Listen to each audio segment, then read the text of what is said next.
I always told my family my job was boring, just spreadsheets and digital paper pushing, but after a surgery left me bedridden in my childhood home. My mother and brother decided to help by accessing my laptop. They thought they were just being nosy, but they were actually tripping silent alarms. I went to sleep thinking about pain medication and woke up to find federal agents on the lawn, waiting to ask why I had betrayed my country. The anesthesia was still heavy in my blood, a thick and oily gray fog that made the hospital ceiling tiles ripple like water. I blinked, trying to count them, trying to find a straight line anywhere in the room. 1, 2, 3. It was no use. My abdomen throbbed with a dull, hot pulse that felt less like healing and more like a warning. 33 years old. I closed my eyes and let the number sit there, 33. I was a project coordinator for Blue Veil Systems, a cybersecurity firm that handled clients with names I was legally forbidden to speak in public. I managed workflows, organized secure data transfers, and ensured that the chaotic brilliance of our engineers did not result in compliance violations. I was competent, I was independent, I paid my own taxes, and I bought my own groceries. And yet, lying in that recovery bed with a drain tube taped to my side and an incision that felt like it was stitched with firewire, I had never felt more like a child. The surgeon had been optimistic, in that dry, clinical way surgeons are. He told me the procedure was a success, but the recovery would be complicated. He used words like mobility restrictions and monitored rest. He looked at my chart, noted my address, a fourth-floor walk-up in a trendy but crumbling part of the city, and shook his head. "You cannot go back there, Addison," he had said. "Not for at least 3 weeks. Not with those stairs." My lease was up in 5 days.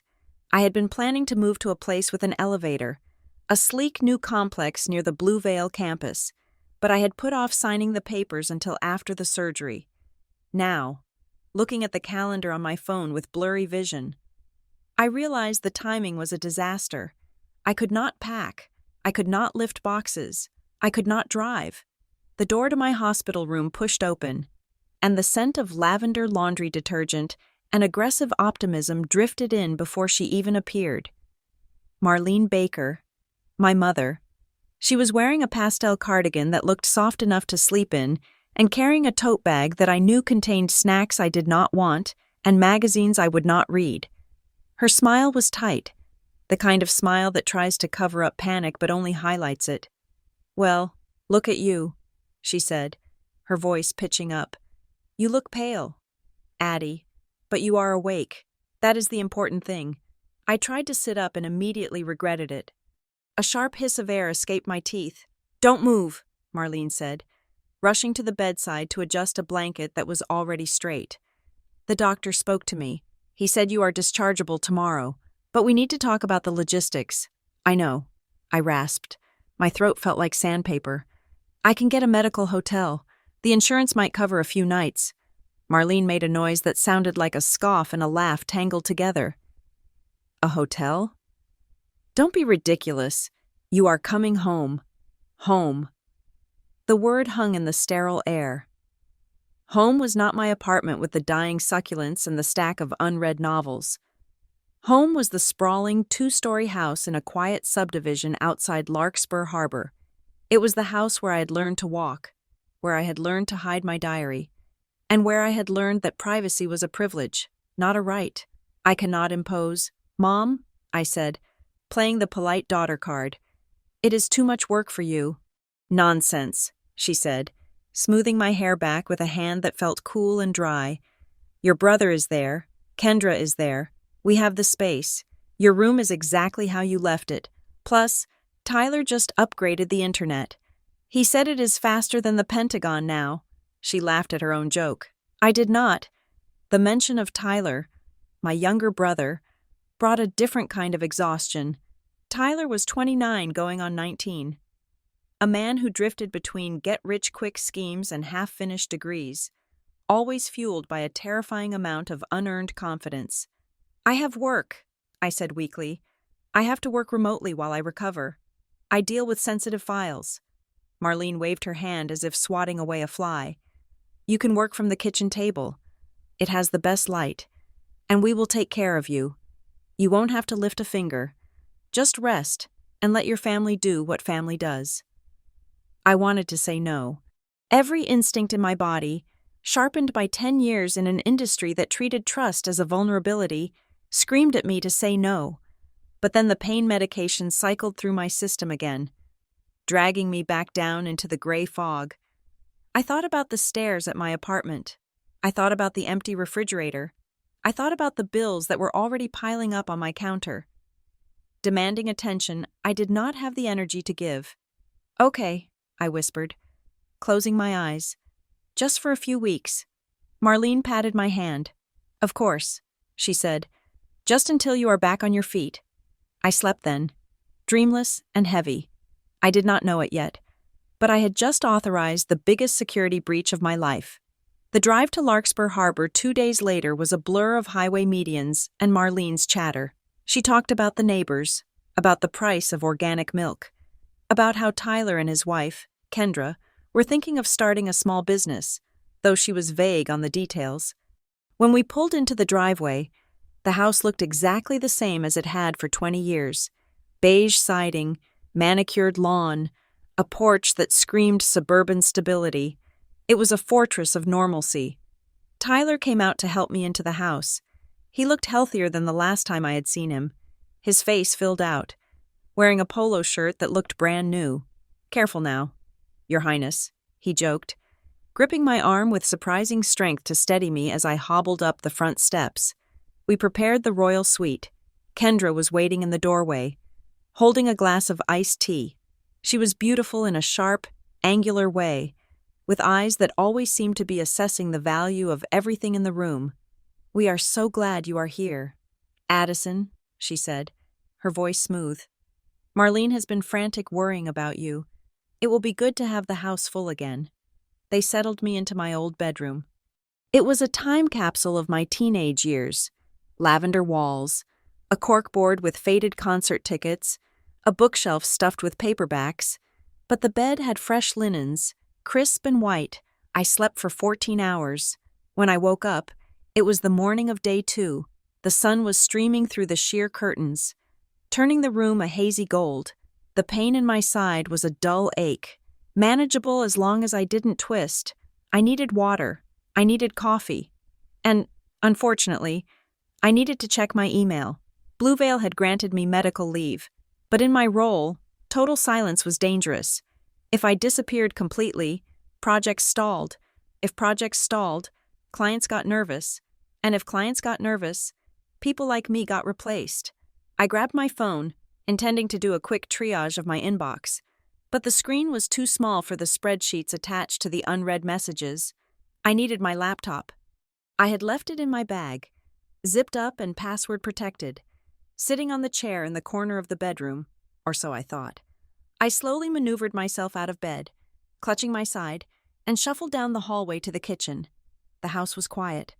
Marlene must have been out running errands, and Tyler and Kendra were likely asleep or out. I turned the corner into the kitchen and froze. My laptop was sitting on the oak dining table. It was not inside my bag. It was open. It was plugged into a charger that I did not remember unpacking, and it was sitting on a placemat, next to a vase of fresh daisies. A new wireless mouse sat beside it, gleaming white plastic that clashed with the gray metal of my company-issued machine. Stuck to the screen was a bright yellow sticky note in Marlene's handwriting. "I cleaned it up for you, so you won't stress. Love, Mom." My stomach dropped. It was a physical sensation, separate from the surgery pain, a cold swoop of nausea. I walked over to the table, my hand trembling slightly as I reached for the mouse. I touched the trackpad. The screen woke up instantly. It was not on the lock screen. My breath caught in my throat. I had strict protocols. I always locked my machine. Always. It was muscle memory. 5 years at Blue Veil had drilled it into me. If I walked away to get water, I locked it. If I turned around to answer a question, I locked it. But there it was, my desktop. Except it wasn't my desktop. My icons, usually arranged by project priority on the right side of the screen, were gone. In their place was a single, neat column on the left, the background wallpaper, a standard blue veil blue geometric pattern, had been changed to a generic photo of a sunset that came with the operating system, and the screen was distinctively, aggressively clean. No smudges, no dust. It looked like someone had taken a microfiber cloth and scrubbed it for an hour. "What did you do?" I whispered to the empty room. I sat down, wincing, and grabbed the mouse. I clicked on the file explorer. My heart hammered against my ribs. "Hey, you're up!" I jumped, gasping as the movement pulled at my stitches. Tyler walked into the kitchen, wearing basketball shorts and a t-shirt that said, "Future CEO." He was holding a bowl of cereal and grinning. "Tyler," I said, my voice sharp, "why is my laptop out?" He shrugged, setting the bowl down and pulling out a chair opposite me. "Mom wanted to make it nice for you. She said your screen was dirty and your bag was a mess of cables. She just set it up so you wouldn't have to crawl around plugging things in." "Thoughtful, right? She opened it?" I asked. Tyler crunched on a spoonful of cereal. "I think she just wiped it down. She didn't know how to turn it on. So I helped her." "You logged in?" I asked, the volume of my voice rising. "Relax, Addie," he said, laughing. "You use the same password for everything. That variation of your first pet's name and the year you graduated?" It took me like 2 tries. I stared at him, the blood drained from my face. "That is a work computer. Tyler, you cannot just log in. That is a violation of—" "Oh my God. Stop," he interrupted, rolling his eyes. "It's not like I was reading your super secret spy documents. I just updated your drivers and connected you to the new Wi-Fi." He pointed to a sleek, black router blinking with blue lights on the kitchen counter. "I upgraded the whole house yesterday," he said proudly. "Mesh network, gigabit speed, and I installed a family password manager." "A what?" I asked. "A password manager. It syncs everyone's logins so we can help each other out. You know, like if Mom forgets her Netflix password or Kendra needs to pay a bill from my account. It is just modern, responsible household stuff. I added your profile to it so you wouldn't have to keep typing things in while you are recovering." I felt like the floor was tilting. A shared password manager, on a network controlled by my brother, whose last job involved selling energy drinks out of his trunk. "Tyler," I said, trying to keep my voice steady, "you have to take me off that immediately. I cannot have my work credentials synced to a family account." He groaned, leaning back in his chair. "You are being so dramatic. It is encrypted. It is safe. I am trying to help you. Addison, you are barely walking, and I am making sure you have high-speed internet and easy access. A simple thank you would be nice." I looked at him. Really looked at him. He didn't look guilty. He looked annoyed. He looked like a little brother who had done a chore and was being scolded for missing a spot. "Thank you." I lied. "But please, remove my device." "Fine," he said, standing up and grabbing his bowl. "I will do it later. I have to go meet a guy about a distribution deal." He walked out, leaving me alone with the humming laptop. I turned back to the screen. My hands were shaking. I needed to check the logs. I needed to see what had been opened. I opened the browser. Chrome launched, but instead of my usual homepage, the Blue Veil secure portal, it opened to a generic search engine. I clicked on the address bar. The autofill suggestions dropped down. Usually, my autofill was a boring list of internal Jira tickets and SharePoint sites. Now, the list was different. Blue Veil Systems Client List, Blue Veil Systems Revenue, Blue Veil Systems Employee Handbook, How to Transfer Large Files Securely. I stared at the list. My mouth went dry. I had never searched for those things. I knew the Employee Handbook by heart. I didn't care about the revenue, and I certainly didn't need Google to tell me how to transfer files. That was my literal job. I told myself it was fatigue. Maybe I had searched for the handbook months ago to check a holiday policy and forgot. Maybe the revenue search was from when I was researching the company before I got hired. But the timestamps in the history said yesterday, 4:15 p.m.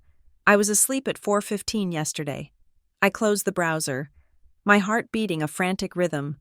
I opened the file explorer again. I went to my documents folder. I had a folder named work_current.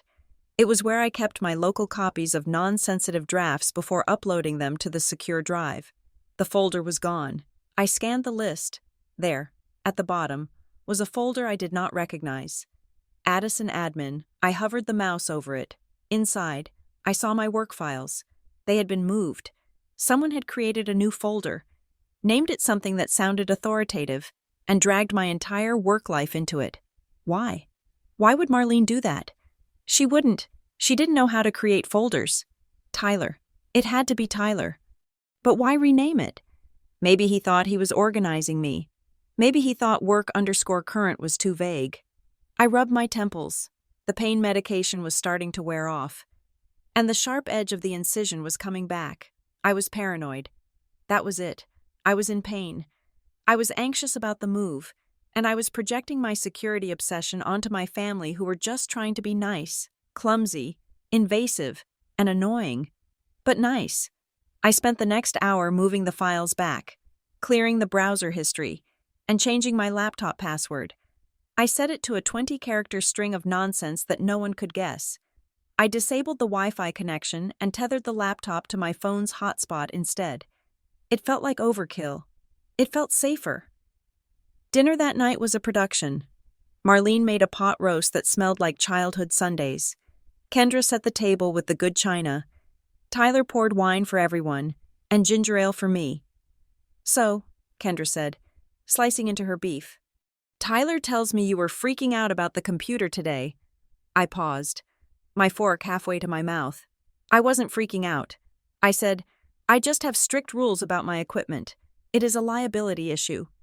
Kendra smiled, but it didn't reach her eyes. We get it, she said.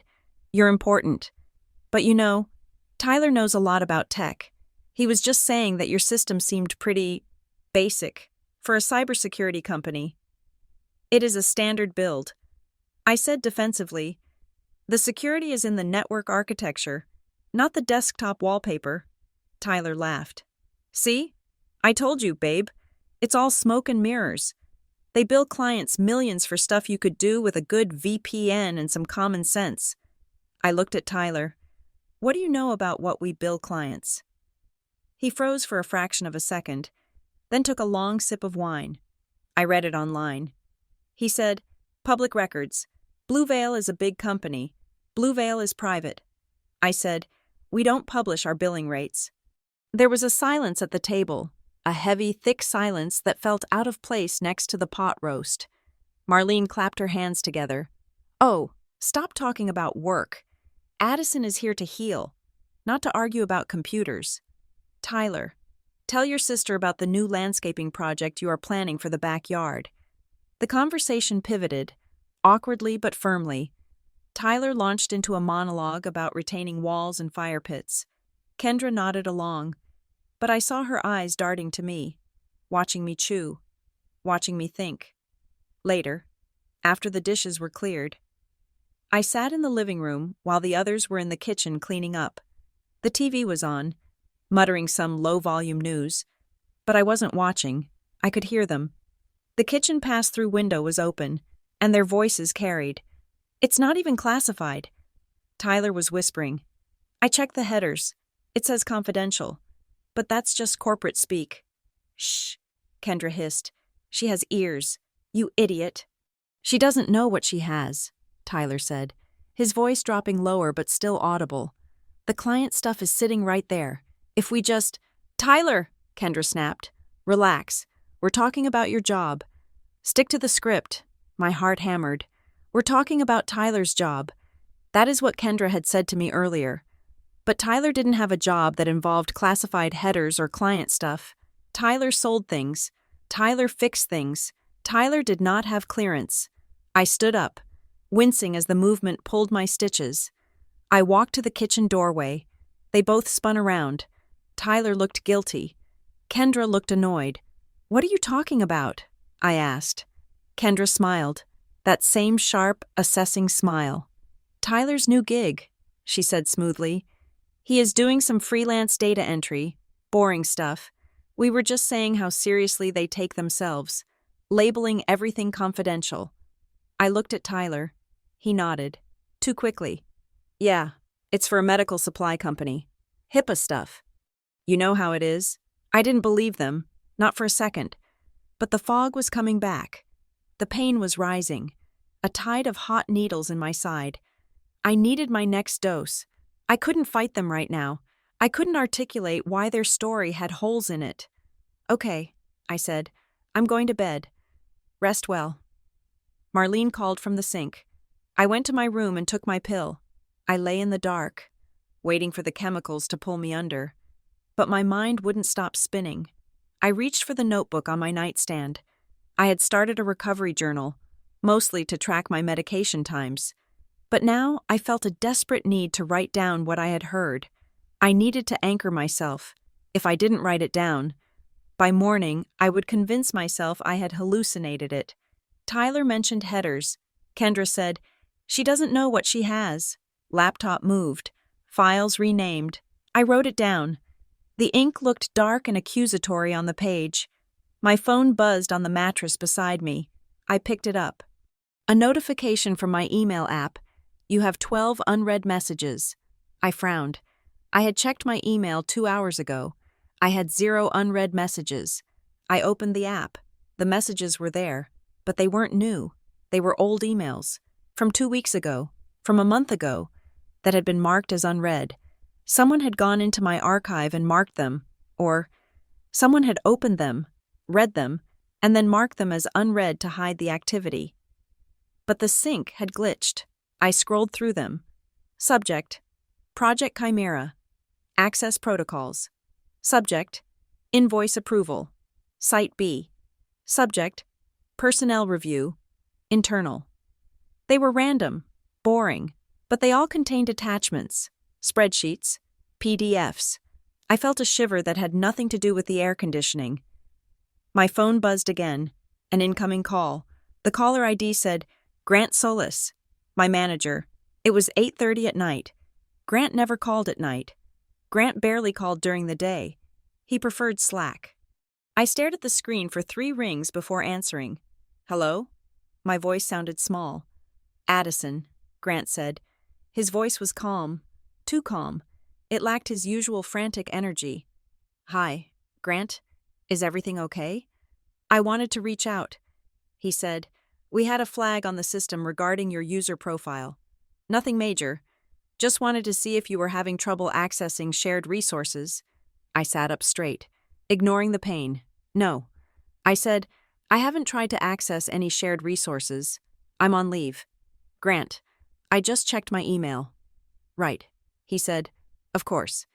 It's just that we saw some fluctuation in the connection stability and some invalid handshake attempts. Handshake attempts. That meant failed login verifications or unauthorized device pairings. I'm at my mother's house, I said, feeling a sudden, irrational need to apologize. The Wi-Fi here might be weird. I see, Grant said. He paused. The silence stretched out, taut and heavy.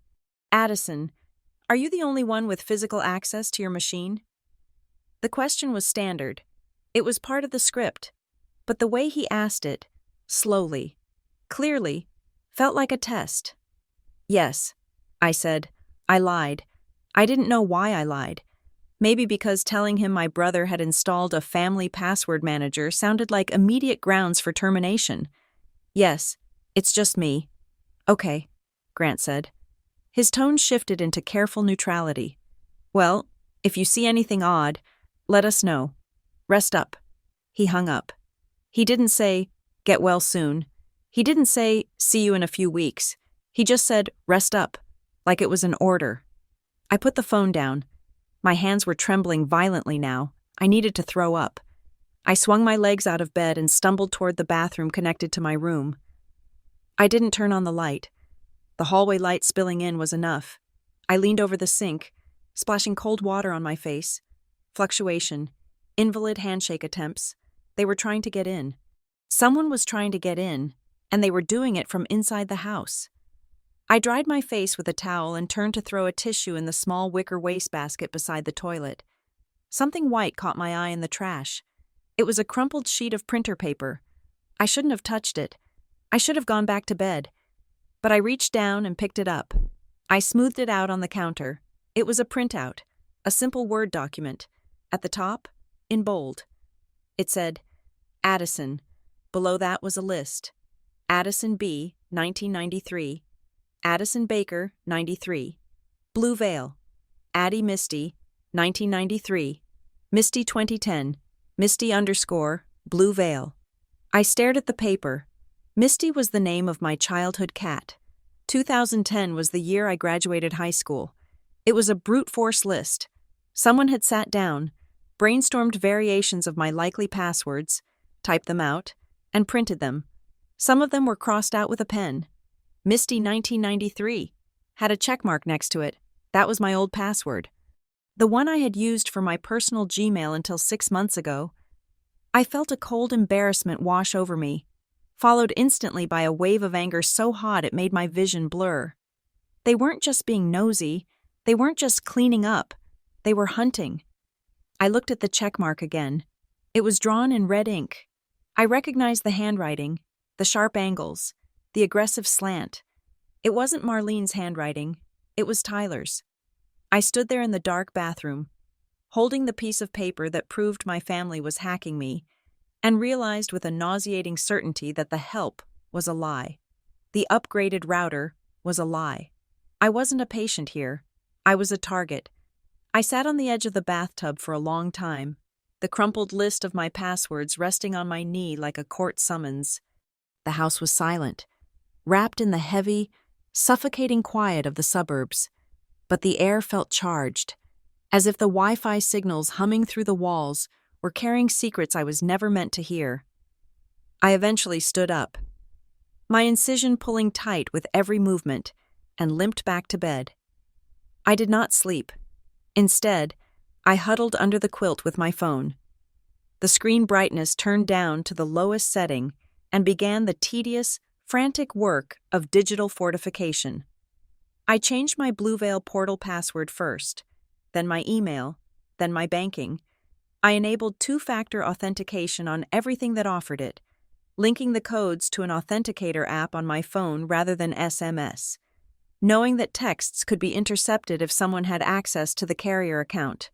My thumbs moved in a blur, driven by a cocktail of adrenaline and pain medication. I felt like a soldier fortifying a bunker, except the enemy was sleeping down the hall in flannel pajamas. It took me 2 hours.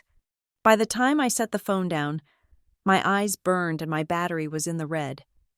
I told myself I was safe. I told myself I had locked the doors. I was wrong. I woke up to the smell of frying bacon and the sound of laughter from the kitchen. For a second, just a second, I forgot. I stretched, expecting the simple soreness of recovery. But then I reached for my phone and saw the notification on the lock screen. Blue Veil Identity Services. Account locked. Too many failed attempts. My stomach turned over. I had just changed the password. I knew I hadn't typed it in wrong because I hadn't typed it in at all since 3 a.m. I unlocked my phone and tapped into the security alert details. Source: local network. Time: 7:45 in the morning. Someone had tried to log in 15 minutes ago. They had tried repeatedly, hammering against the new password I had set, until the system locked the account out of self-defense. And the traffic was coming from the house IP address. I threw the covers off. The pain in my side was a sharp, biting reminder to slow down. But I couldn't. I pulled on a robe and walked out into the hallway. The scene in the kitchen was maddeningly wholesome. Marlene was flipping pancakes at the stove. Tyler was reading a sports blog on his tablet. Kendra was pouring orange juice. "Good morning." "Sleepyhead?" Marlene chirped. Not turning around, "I made blueberry pancakes. Your favorite." I didn't answer. I walked straight to the table where my laptop sat. It was closed. "Who tried to log into my work account?" I asked. My voice was low, trembling with a mixture of rage and fear. The room went quiet. The sizzling of the bacon seemed to get louder. Tyler looked up from his tablet, his expression shifting from boredom to mild annoyance. "What are you talking about?" "My account is locked," I said, holding up my phone.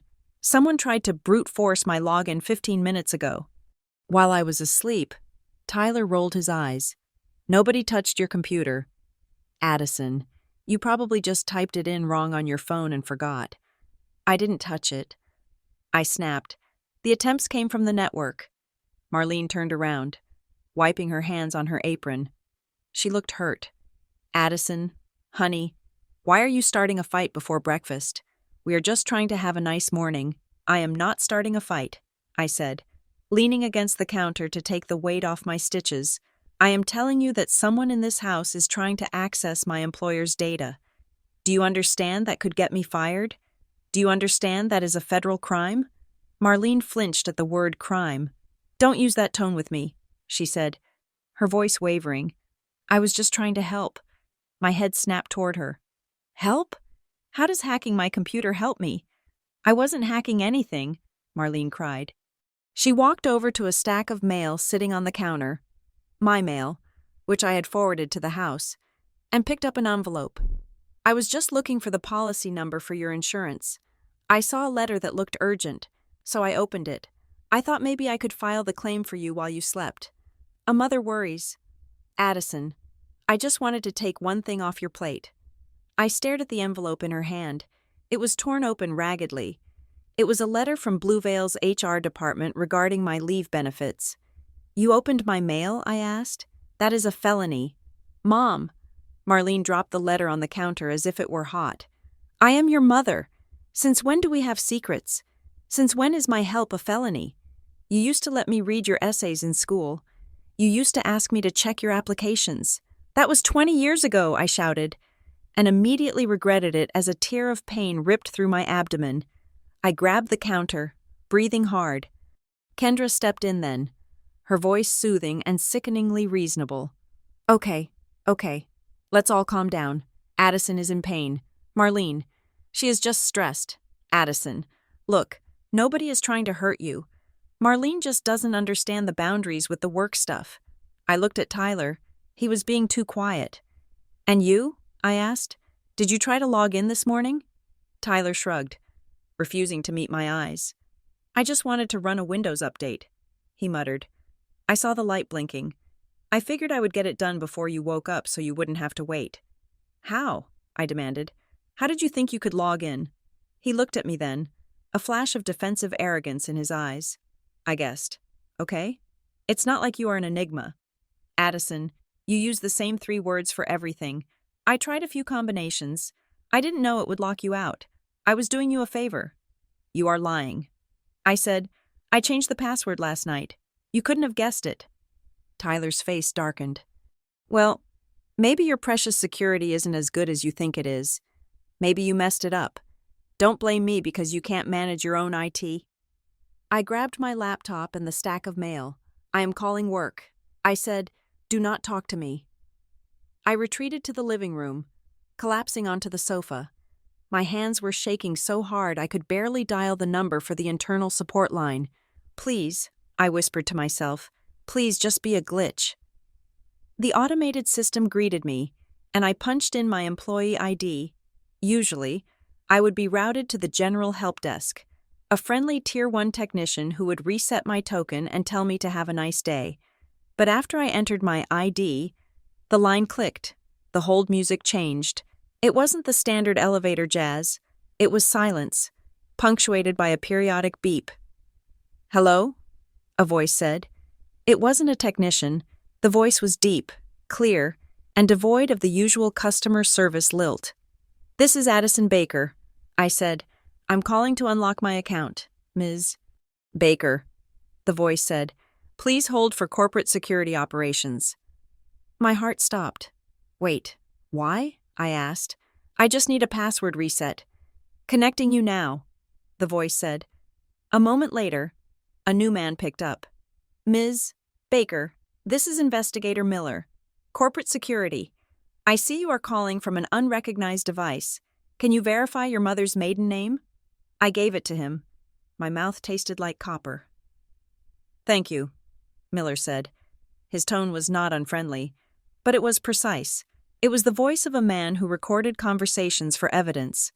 We have flagged a series of anomalous authentication attempts associated with your credentials. Can you tell me who has physical possession of your assigned laptop right now? I do. I said, it's in my lap. And has it been in your possession continuously for the last 48 hours? I looked toward the kitchen. I could hear Marlene crying softly and Kendra murmuring comfort. Yes, I said. The lie felt heavy on my tongue. Are you sure, Ms. Baker? The logs indicate local console access attempts at times that do not correlate with your typical usage patterns. Specifically, 2:14 in the morning and 7:45 in the morning. I swallowed. I have been on pain medication. I said, I might have tried to log in and forgotten. I'm recovering from surgery. Miller paused. I could hear the sound of typing in the background. I see. And have you shared your credentials with anyone? A spouse? A caregiver? No. I said, never. Addison, Miller said, dropping the formality for a second. If there is a compromise, we need to know. It is better to deal with a policy violation than a data exfiltration event. If you tell me now, we can contain it. I looked at the framed family photos on the mantel. Tyler at his graduation, Marlene holding me as a baby. It's just me. I said, I'm clumsy. I'm sorry. Miller didn't answer immediately. Very well, he said finally. I will unlock the account. But we are placing a monitoring flag on your profile. Any further anomalies will result in an immediate suspension of access pending a forensic audit. Do you understand? Yes, I whispered. I understand. He hung up. I sat there for a long time, the dead phone in my hand. It was no longer an IT issue. I had just lied to a federal-grade security investigator. I had just tied my own fate to whatever game my family was playing. I spent the rest of the morning in a haze of paranoia. I refused to leave the laptop alone. I took it to the bathroom with me. I kept it under my pillow while I napped. Around noon, Kendra came into the living room. She was carrying a plastic accordion folder. Hey, she said softly. Marlene is a mess. She really thinks you hate her. I don't hate her. I said, keeping my eyes on the laptop screen. I just want privacy. I know, Kendra said, sitting on the coffee table in front of me. She smelled of expensive vanilla perfume. Look, I want to help smooth things over. I know you're drowning in medical paperwork. I used to work in billing, remember? Let me organize your claims for you. You shouldn't be dealing with insurance codes while you're healing. She reached for the pile of mail I had left on the side table. I watched her. She was efficient. She sorted the envelopes into piles, bills, statements, junk. This one is the big one, she said, holding up a summary of benefits from the surgery. Looks like you have a high deductible. She pulled out her phone. I'm just going to digitize these for you, she said casually, so you don't lose them. She snapped a photo of the document. Then she flipped the page. Snap, another photo. Wait, I said, why are you photographing them? For organization, she said, not looking up. There are apps that scan text. It makes it easier to search later if you need to dispute a charge. She flipped to a page that had nothing to do with billing. It was a letter confirming my employment status and my Blue Veil employee ID number. Snap. Kendra, I said, reaching out. That isn't a bill. She pulled the paper back, smiling. I know, but it's part of the file. Better to have everything in one place, right? She took the picture before I could stop her. I felt a prickle of alarm. That document contained my group policy ID and my employee verification code. With that, and my date of birth. Someone could socially engineer a lot of information out of an HR representative. Give me that, I said, snatching the paper from her. I can handle the paperwork myself. Thank you. Kendra raised her hands in surrender. Okay. Sheesh. Addison, you act like I'm stealing the crown jewels. I'm just trying to handle the stress for you. She stood up and smoothed her skirt. Tyler is going to run out for pizza later. Do you want anything? No, I said. I'm not hungry. She walked away, her heels clicking on the hardwood. I watched her go, realizing that she hadn't actually organized anything. She had just taken pictures of the numbers. I waited until I was sure she was gone. Then I opened my laptop. I needed to see exactly what Tyler had done. I went into the control panel and opened the user account settings. There was my profile. Addison B., administrator, and there, right below it, was a second profile. Guest. Tyler had claimed it was a guest account. But when I clicked on the properties, my blood ran cold. Group membership. Administrators. It wasn't a restricted guest account. It was a backdoor with full privileges. I checked the audit logs for that user. Last login. Today. 2:14 in the morning. I stared at the timestamp. 2:14. I had been asleep. Tyler had been asleep. Or so I thought. But then I looked closer at the session duration. Session start. 2:14 in the morning. Session end. 4:30 in the morning. 2 hours. Someone had been on my machine for 2 hours in the middle of the night. I checked the activity. It was smart. They hadn't opened files directly from the desktop, which would change the date-modified timestamp visible in the folder. They had used the command line. They had copied the entire directory of My Documents folder to an external destination. They had cloned my work drive. I felt sick. Physically, violently sick. This wasn't just nosiness. This wasn't Marlene worrying about bills. This was data theft. The doorbell rang. I jumped, slamming the laptop shut. I heard Marlene shuffle to the door. "Damon!" she exclaimed. "What a surprise." I froze. I knew the name. Damon Rusk, Kendra's cousin. I had met him once at a Thanksgiving dinner 3 years ago. He was a consultant, which in my experience meant he was unemployed or doing something illegal. I heard heavy footsteps coming toward the living room. "Addie!" a voice boomed. Damon Rusk walked in. He was a big man, broad-shouldered, wearing a leather jacket that cost more than my car. He had a smile that showed too many teeth and eyes that didn't smile at all. "Look at you," he said, spreading his arms, the wounded warrior. He didn't wait for an invitation. He sat down in the armchair opposite me, filling the space with an energy that felt predatory. "Hi, Damon," I said. "What are you doing here?" "Just stopping by to check on the patient." He said, "Kendra told me you were having a rough time. Thought I would bring some cheer." He gestured vaguely to the air, bringing absolutely no cheer. "So," he said, leaning forward, his elbows on his knees, "I hear you are working from home. Blue Veil, right?" "Yes," I said. "Impressive company." He said, "I have been reading about them. They just landed that contract with the grid modernization project, didn't they?" "That is big money." I stiffened. The grid project was public knowledge, but it was obscure. You had to be reading industry trade journals to know about it. "It's just a job." I said, "Come on." Damon grinned. "It's not just a job. You guys are the gatekeepers. You hold the keys to the kingdom. Must be intense. All that data, all those secrets." He looked at my laptop. "Sitting on my lap. Is that the magic box?" he asked, nodding at it. "It's just a computer." "Damon," he laughed, a dry scratching sound. "You are modest. That is good. Smart.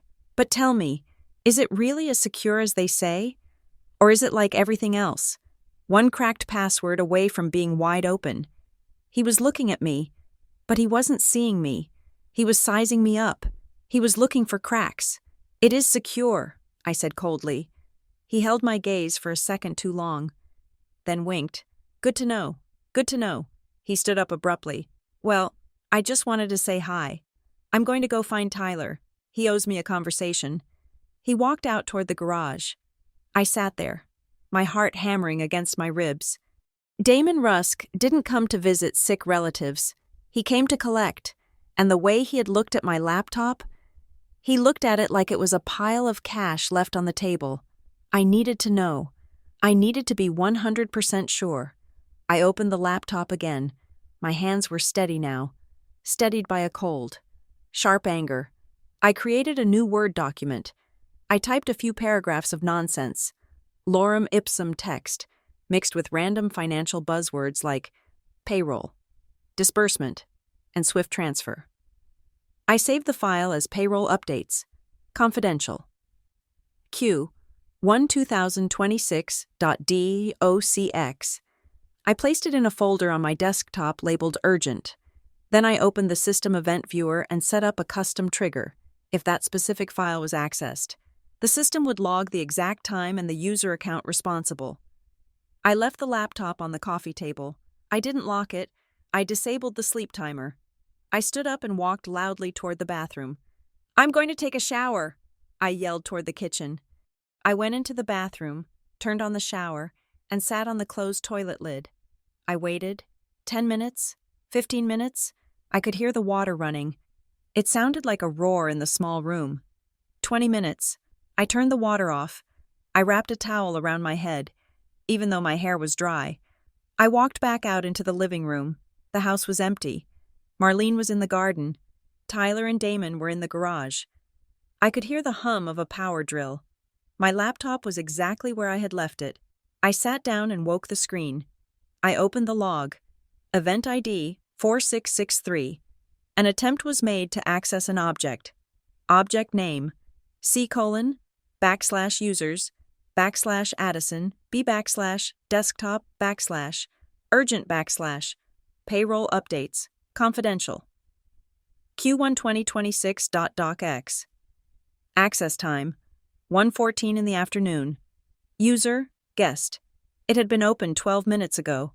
While I was sitting on the toilet, my phone buzzed. I picked it up.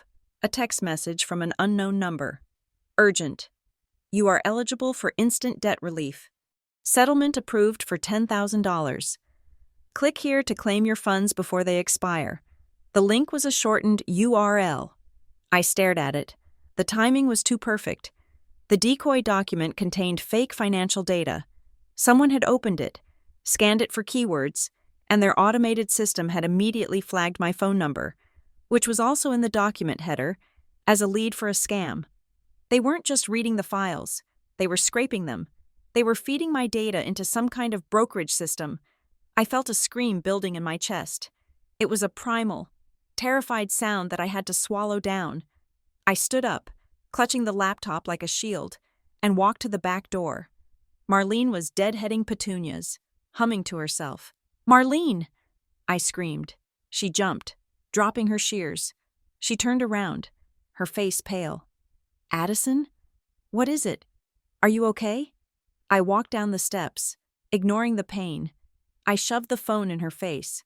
"Look at this!" I yelled. "Look at it!" She squinted at the screen. I don't understand. It is a spam message. "It is not spam," I shouted. "It is proof. Someone in this house stole my data. Someone opened a decoy file I planted 10 minutes ago, and now I am getting targeted by financial predators." Marlene's hands flew to her mouth. "Addison, stop. You are hysterical. I am not hysterical.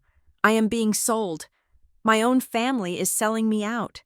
Marlene started to cry. It wasn't the polite, manipulative crying from the kitchen. This was real. Her face crumpled, her shoulders shaking. "We didn't mean for it to go this far." She sobbed. I froze. "What?" I whispered. Marlene sank onto the patio bench, burying her face in her hands. "The house," she choked out. "We are losing the house. Addison, I haven't paid the mortgage in 4 months. The bank sent the notice last week." I stared at her. The beautiful, manicured house, the fortress of normalcy. "You're broke?" I asked. "Tyler." Marlene gasped. "He lost the money. He tried an investment thing. It went wrong. We have nothing." She looked up at me, her eyes red and swimming with desperation. "Damon said he could help." She whispered, "He said he knew people who pay for corporate leads. Just information. Nothing dangerous. Just names. Processes. He said if Tyler could get some files from your computer, it would cover the arrears." She reached for my hand. I pulled back as if she were made of fire. "We didn't want to hurt you, Addie. We just needed to save the home. Where else would you go? Where else would we go?" I looked at her, this woman who had raised me, who had made me soup when I was sick, who had just told me she sold my career to save a building. It wasn't malice. It was desperation. It was a pathetic, terrifying desperation that had turned my mother into an accomplice. But as I stood there, the incision in my stomach throbbing in time with my heart, it didn't feel like desperation. It felt like a violation. It felt like she had cut me open all over again, just to see if there was any gold inside. And the worst part was, she wasn't even the one holding the knife. Damon Rusk was, and he was still in the garage. The silence inside my car was different from the silence in the house. The house silence was heavy, filled with the pressure of things unsaid and the weight of my mother's desperate gaze. The car silence was stale, smelling of old receipts and the faint, chemical scent of the upholstery cleaner I had used months ago. It was the only place I felt I could speak without the walls recording me. I sat in the driveway, the engine running just enough to keep the air conditioning blasting against the humid afternoon heat. My phone felt like a grenade in my hand. I had the contact pulled up. Investigator Miller, Blue Veil Security. I had to do it. Every second I waited was another second of complicity. If I didn't report the breach, I was part of it. If I did report it, I was the daughter who sold out her starving mother. I pressed call. The ringback tone purred twice before he picked up. Miller, he said, no greeting, just the name. It is Addison Baker. I said, my voice was steady, but my hand was shaking so hard I had to brace it against the steering wheel. I need to update my previous statement. Go ahead. Ms. Baker. He sounded like he was expecting this. That was almost worse than surprise. It meant I was a statistic to him. I was just another employee who had compromised the perimeter. I told you I was the only one with access to my device. I said, staring through the windshield at the garage door where my brother was likely still drilling something, or perhaps destroying something. That was not accurate. My family, members of my household, have accessed my machine. They bypassed my password. I waited for the explosion. I waited for him to yell, to tell me I was fired, to threaten legal action. Instead, I heard the click of a keyboard. Understood, Miller said. His voice was terrifyingly calm. Did they have access to the physical machine, or was it network-based? Both, I said, closing my eyes. My brother had physical access. He guessed my password, and there was a secondary user profile created with administrative privileges. I believe files were copied. I heard a sharp intake of breath on the other end. It was the first sign of emotion Miller had shown. Copied to what? A USB drive? Cloud storage? I don't know. I said, I found a cloned directory, and I planted a decoy file. It was opened by a remote user on the local network. There was a long pause. You ran a honeypot operation on your own family? Miller asked. I needed to know. I whispered. Ms. Baker, listen to me very carefully. You are to disconnect that laptop immediately. Do not turn it on. Do not connect it to the Wi-Fi. Do not attempt to investigate this further yourself. I already disconnected it. I said, good. We are escalating this to a level 1 inquiry. That means the scope is no longer internal. We have obligations to our clients to report potential data exfiltration events. He meant the feds. He didn't say it. But I knew the regulatory landscape. If client data touched an unsecure network, we had to tell the government.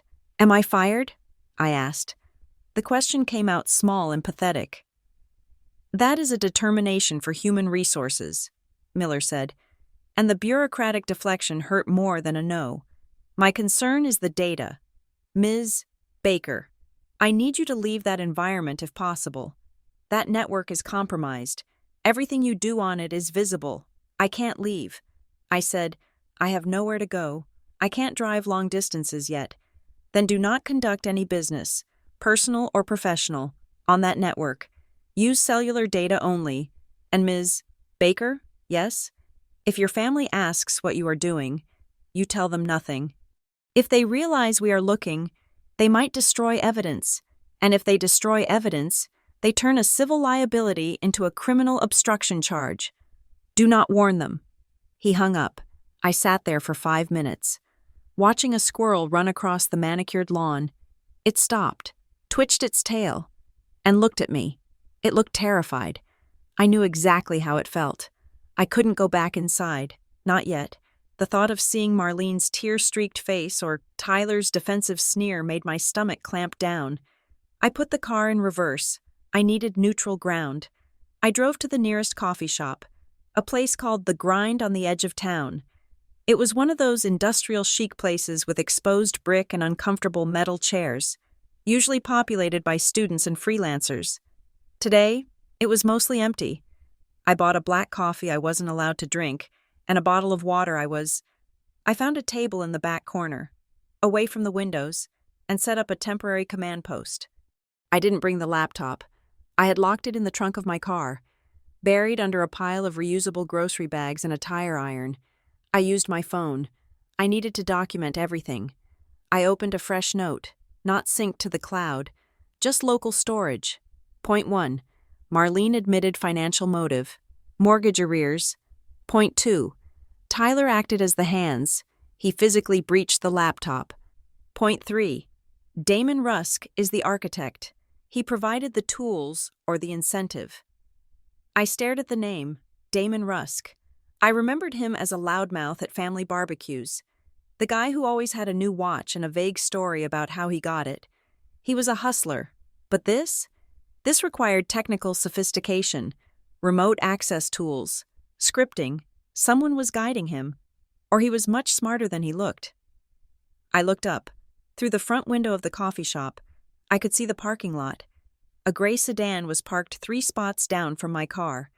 It was a nondescript car, American make, 4 doors, tinted windows. I hadn't noticed it when I pulled in. I went back to my phone. I typed a sentence. I looked up again. The car was still there. No one got out. No one got in. Paranoia is a side effect of trauma. The discharge nurse had told me, "You might feel hypervigilant." I told myself I was being ridiculous. It was a public parking lot. People sat in cars. People waited for friends. People ate their lunch. But the feeling in my gut was specific. It was the sensation of eyes on the back of my neck. I watched the car for 20 minutes. It didn't move. Finally, a teenager in a barista apron walked out to the dumpster, and the gray sedan started up and rolled away, turning slowly onto the main road. I couldn't see the driver. I let out a breath I didn't know I was holding. My hands were clammy. I texted Leah. "Need help. Emergency. Not medical. Digital." She replied instantly. "On my way." "Where?" "The grind.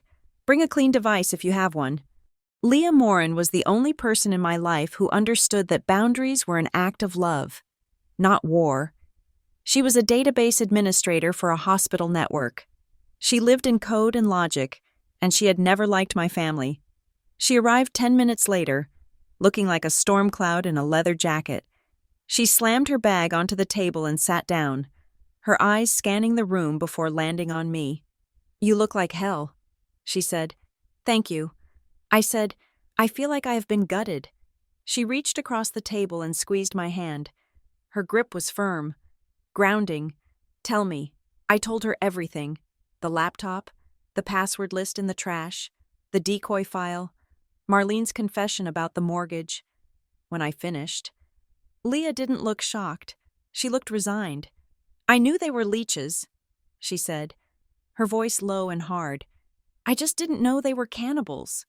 She pulled a small silver laptop out of her bag. "This is a burner," she said. "I wiped it this morning for a project I decided not to do. It's clean. Linux build. No tracking. We are going to log you into your personal accounts, bank, email, health, and we are going to change everything. And we are going to do it through a VPN so encrypted that even the NSA would get a headache trying to read it." She pushed the laptop toward me. I logged in. My fingers flew across the keys. It felt good to be on a machine that didn't feel compromised. It felt like washing my hands after touching something rotten. While I worked, Leah talked. "You can't go back there, Addie." "I have to." I said, "I have weeks of recovery left. I can't lift a suitcase. I can't drive more than 20 minutes without pain. And I have no money until my short-term disability kicks in, which is now delayed because HR is reviewing my status. Then I will come stay with you," she said. "I will sleep on the floor. I will be the bodyguard." "You can't."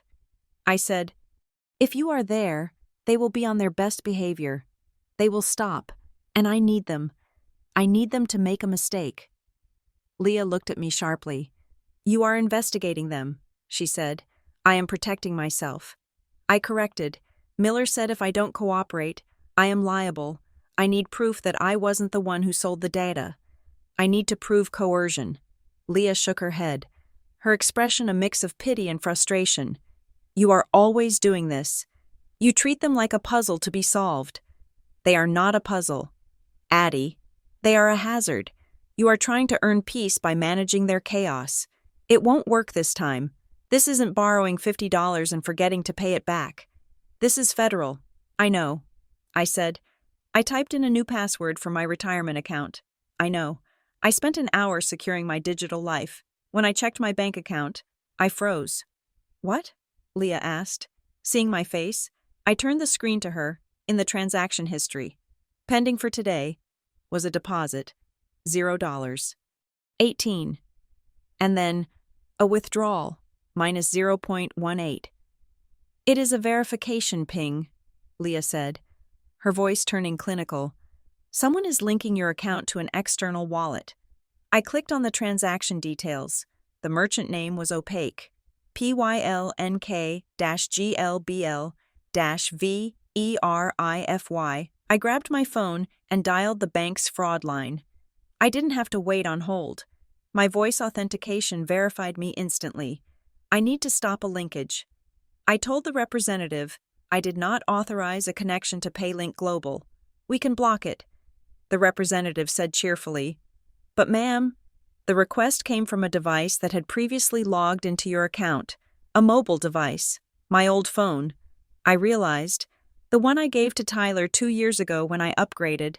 I had wiped it, but maybe not well enough, or maybe he had guessed that passcode too.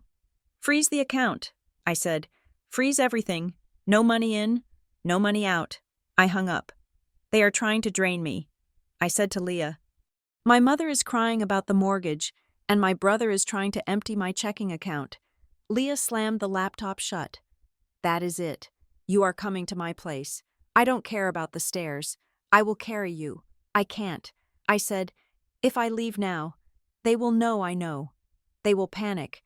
They will wipe the drives. They will destroy the evidence I need to clear my name with Blue Veil. I have to go back. I have to act normal." Leah looked at me like I was insane. "Normal? You call this normal?" I stood up. The pain in my side was a dull roar now. "I call it necessary." I drove back to the house in the late afternoon. The gray sedan was gone from the parking lot, but the feeling of being watched stayed with me, a cold itch between my shoulder blades. When I pulled into the driveway, the house looked peaceful. The sprinklers were on, hissing rhythmically. It was a lie. The whole architecture of the place was a lie. I walked inside. Tyler was in the living room, playing a video game. He didn't look up. "Hey," he said, "where did you go?" "Just wanted coffee," I said, keeping my voice light. "Needed to get out of the house." He paused the game. He turned to look at me. His eyes were bloodshot. "Look, Addie, about earlier. I don't want to talk about it." "Tyler, no. Listen," he said, standing up. He looked smaller than usual. "I really was just looking for a resume template. I swear. I wanted to apply for this logistics manager job, and I know your company has good formats. I didn't mean to lock you out." I looked at him. He was trying so hard to sell the harmless little brother act. "You were looking for a template?" I asked. "Yeah, just a Word doc." "Then why were you in the client portal directory?" I asked. He froze. "I wasn't. You were."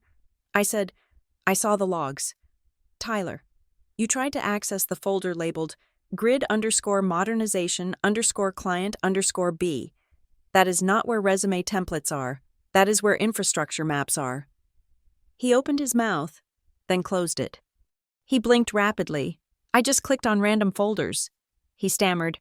"I didn't know what they were. The name sounded, I don't know, corporate." "You knew the file structure," I said, stepping closer. "You knew exactly which subdirectory to target. You didn't click randomly. You navigated. You described the interface to Kendra last night. You said it was boring. You can't see the interface unless you bypass the two-factor token." "How did you do that?" "Tyler?" He took a step back. "I don't know what you're talking about. You are confusing me." He turned and ran, out of the room and down the hall to his bedroom. He slammed the door. I stood there, shaking. He had just confirmed it. He knew too much. A resume hunter doesn't accidentally stumble into a partitioned drive sector. I went to the kitchen. Marlene was there, chopping vegetables. She looked up, her eyes swollen. "Addie," she said softly. I poured myself a glass of water. "Did you give Damon the Wi-Fi password?" I asked. Marlene stopped chopping. She put the knife down. "He asked for it," she said. "He said he needed to check his email while he was here. And what else did he say?" "He said—" She hesitated, wringing her hands in her apron. "He said he noticed our network was vulnerable. He said people could steal our identity. He offered to install a security patch, for free. A security patch." I repeated, "Yes. He said he just needed to run a program on the main computer to lock down the router. I told him the main computer was yours. And you let him? I thought he was helping," Marlene cried. "He works with computers. Addie, he is family. He said if I let him do this small favor, he would talk to the bank for me. He said he knew a guy in the loan modification department." I closed my eyes. It was so simple. Damon Rusk traded a fake promise of loan forgiveness for access to a federal contractor's laptop. He used my mother's financial terror as a key. He didn't install a patch. "Mom," I said quietly, "he installed a siphon. He is stealing from my company, and he is stealing from me." Marlene looked confused. "Stealing what? Money? Information?" I said, "Which is worth more than money." She started to cry again. That helpless, leaking sound that used to make me rush to fix things. Now, it just made me tired. I went to my room. I sat on the bed and checked my email on the clean phone Leah had verified. There was a message from Blue Veil HR, subject: "Urgent, administrative meeting request. Dear Addison, we require your attendance at a remote meeting tomorrow at 9 a.m. regarding your employment status. Please be advised that your access privileges remain suspended pending the outcome of this discussion. Failure to attend may result in immediate termination for cause. Regards, employee relations termination for cause." That meant no severance, no unemployment benefits, and a black mark on my record that would ensure I never worked in security again. I lay back on the pillows. The ceiling fan spun slowly, chopping the air. I thought about the last week, the surgery, the vulnerability. I had come here because I was afraid of falling down the stairs at my apartment. I had come here to be safe, and my family had looked at my weakness and seen an opportunity. They didn't see me. They didn't see Addison. The daughter, the sister, they saw Addison. The access point. They saw a resource to be mined. Leah was right. I had spent my whole life earning peace. I paid Tyler's bail when he got arrested for reckless driving. I paid Marlene's credit card bills when she shopped too much. I fixed the problems. I smoothed the edges. I bought my way out of conflict because I thought if I gave enough, they would eventually be satisfied. But they were never satisfied. They just got hungrier. And this time, the price of peace was my life. I rolled over, burying my face in the pillow. I wanted to scream, but I didn't. I didn't have the energy. I fell into a fitful doze, waking up when the light in the room turned the deep blue of twilight. I needed water. My mouth was dry as dust. I got up and walked quietly down the hall. The house was dark. Marlene must have gone to bed, or she was hiding in her room. I heard voices coming from the garage. The door connecting the kitchen to the garage was cracked open an inch. I stopped. I knew I should walk away. I knew listening was dangerous. I crept closer. Promised it was just boring work files. Tyler was saying. His voice was high, whining. "You said it was just process docs. You said nobody would care." I leaned in, holding my breath. "You already opened the door." "Tyler," a voice replied. It was Damon. His voice was low, sharp, like a knife scraping over stone. "Don't pretend you didn't. You typed the password. You plugged in the drive. You are in the room, kid. You can't walk out now." "But she knows," Tyler hissed. "She found the folder. She planted a trap file." "Damon, she isn't stupid. She knows we are doing something." "She doesn't know anything," Damon said. "She is suspecting. That is different. She is scared. She is worried about her job. She isn't going to call the cops on her own mother. She isn't going to send you to jail. She is weak. She always has been. I felt a cold flash of heat go through me. Weak. We just need one more batch. Damon continued. The authentication keys for the grid project, they are in the cache. I missed them last night because the connection dropped when she woke up. I need you to get them tonight. No, Tyler said. I can't. She is watching the laptop. She took it to her room. Then go into her room. Damon said, wait until she takes those pain pills. She sleeps like the dead. Go in, plug the drive in, and let the script run. It takes 2 minutes. I can't. Tyler whimpered. Think about the house. Tyler. Think about Marlene living in a shelter. Do you want that on you? Or do you want to be the hero who saved the family? There was a silence. 2 minutes. Damon said softly. That is all it takes. Okay. Tyler whispered. Okay. I stepped back from the door. My heart was pounding so hard I thought they would hear it. They weren't stopping. They were escalating. And Damon was right about one thing. He was counting on me being weak. He was counting on me protecting them. I turned and walked back to my room. I didn't get water. I went to my bag and took out the bottle of pain medication. I poured 2 pills into my hand. Then I walked to the bathroom and flushed them down the toilet. I sat on the edge of the bed. I placed the laptop on the nightstand, exactly where it had been. I plugged it in. The little charging light glowed green in the dark. I lay down and pulled the covers up to my chin. I closed my eyes and waited for the door to open. I lay in the dark for 3 hours after I heard the conversation in the garage, listening to the house settle. I listened to the refrigerator cycle on and off. I listened to the wind rattle the loose pane in the hallway window. I listened for the turn of my doorknob. Tyler never came. Maybe he lost his nerve. Maybe Damon decided the risk was too high. Or maybe they assumed that since I hadn't come screaming out of my room, I was still the same Addison they had always known. The one who absorbed impact. The one who stayed quiet to keep the peace. By the time the sun began to bleed gray light through my curtains, I made a decision. I reached for my phone on the nightstand. I opened the voice memo app. I was not doing this to be a spy. I was not doing it to build a court case, though a cold, logical part of my brain whispered that I might need it for exactly that. I was doing it because I felt like I was losing my grip on reality. For days. My family had told me I was paranoid. They had told me I was confused, medicated, dramatic.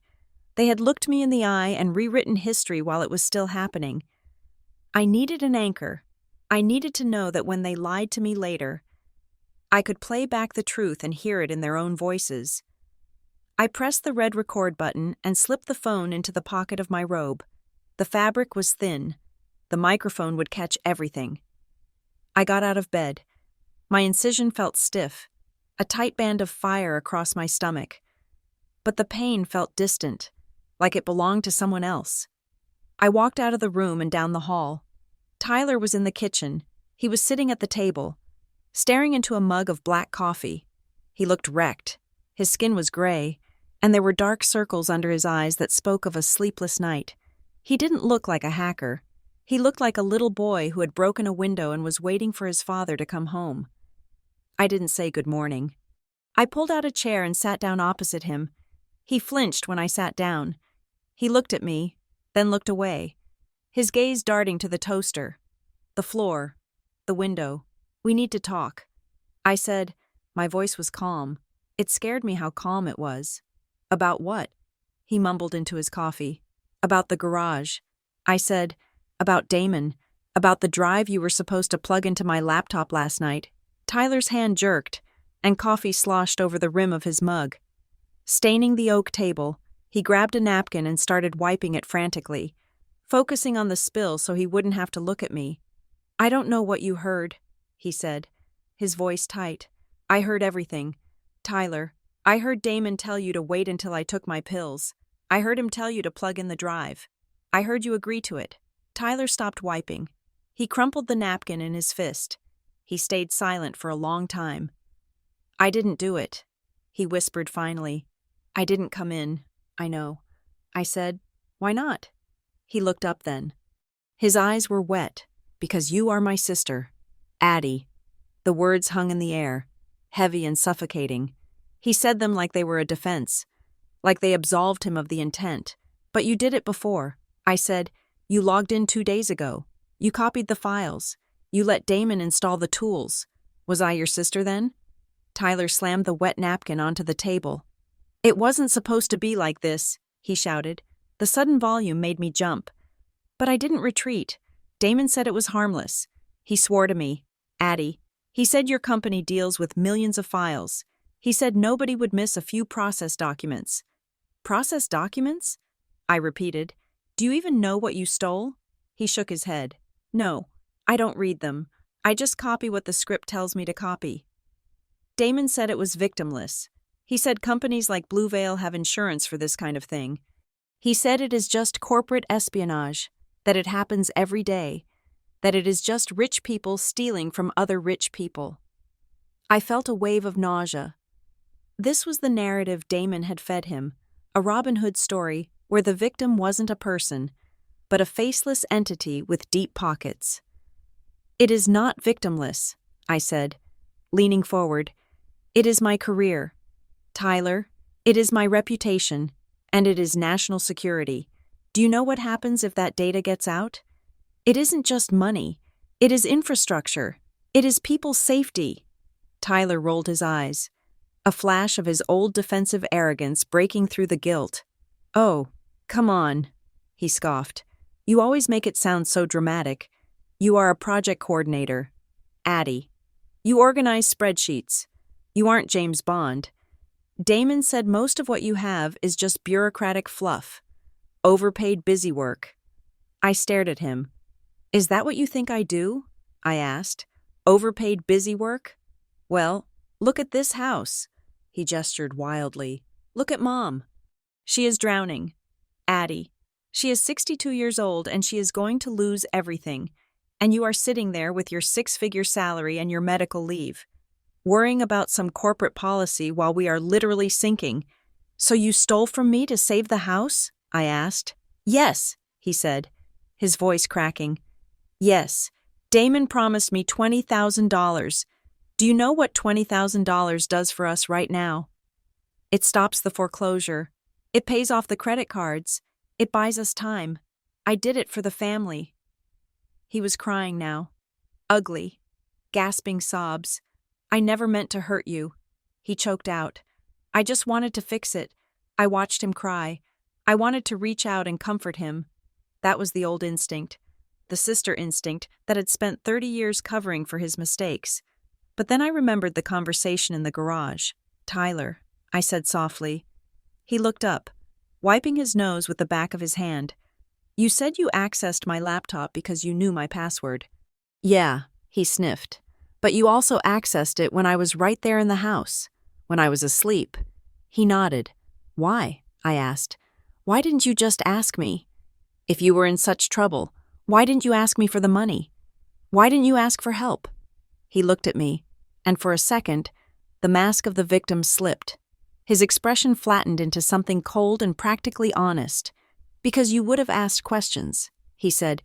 You would have wanted to see the bills. You would have lectured me about the investment scheme. You would have made me feel small. He shrugged. A small, terrifying gesture of indifference. And honestly, Addie, it was just easier. You were on those pills. You were out cold. I didn't have to argue. I didn't have to explain. I could just take what I needed and be done with it. I felt the blood drain from my face. It was easier. He had violated my privacy, risked my freedom, and sold my professional identity not because he had no other choice, but because it was the path of least resistance. He had weighed my safety against his convenience, and he had chosen convenience. The betrayal didn't hit me like a blow. It hit me like a scalpel, clean, slicing, and deep. It severed the last thread of excuse I'd been holding on to. I stood up. My legs felt shaky. I have it on recording. I said, Tyler froze. What? I pulled the phone out of my pocket. The red timer was still counting. 4 minutes and 12 seconds. I recorded this. I said, Tyler's face went white. He stood up, knocking his chair back. You wiretapped me? I protected myself. I said, "Give me that phone," he said, stepping toward me. "No, Addison, give me the phone." He lunged. I stepped back, bracing myself against the counter. My incisions screamed, "Stop it!" The voice came from the doorway. Kendra stood there, wrapped in a silk robe, holding a steaming mug of tea. She didn't look sleepy. She looked sharp, composed, and furious. Tyler stopped, his hand inches from my arm. He looked at Kendra, panic in his eyes. "She recorded me," he stammered. "She has it on her phone." Kendra walked into the room. She didn't look at Tyler. She looked at me. Her gaze was assessing, cold, like she was looking at a balance sheet that didn't add up. "You are really something." "Addison," she said. "I am something?" I asked, incredulous. "You are part of this." "Kendra, don't pretend you aren't. I am part of this family," she said calmly, "which is more than I can say for you right now." She walked over to Tyler and put a hand on his shoulder. It was a possessive gesture, a claiming. "You come into this house," she said, her voice dropping to a low, venomous register. "You eat Marlene's food. You let us nurse you back to health. And the moment things get difficult, you pull out a recorder? You act like a cop?" "I am not acting like a cop," I said. "I am acting like someone who discovered a felony in her living room." "Oh, stop with the legal words," Kendra snapped. "Felony, malice, negligence. You sound just like them. You sound like one of those soulless suits you work for." She took a sip of her tea, her eyes never leaving mine. "You know what your problem is, Addison? You think you are better than us.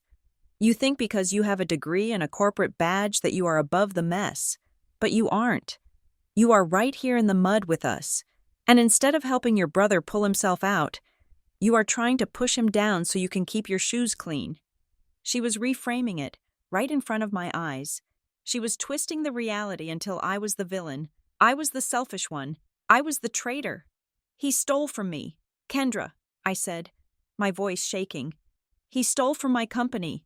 He borrowed data," she shouted, losing her composure for the first time. "Invisible. Digital data that nobody misses. To save the roof over your head." She stepped closer, her perfume cloying and sweet. "You care more about that job than you do about your own blood. That is the truth, isn't it? You would rather see Tyler in jail than lose your precious security clearance." I looked at her. I looked at Tyler, who was watching Kendra with a look of pathetic gratitude. She was giving him the moral high ground.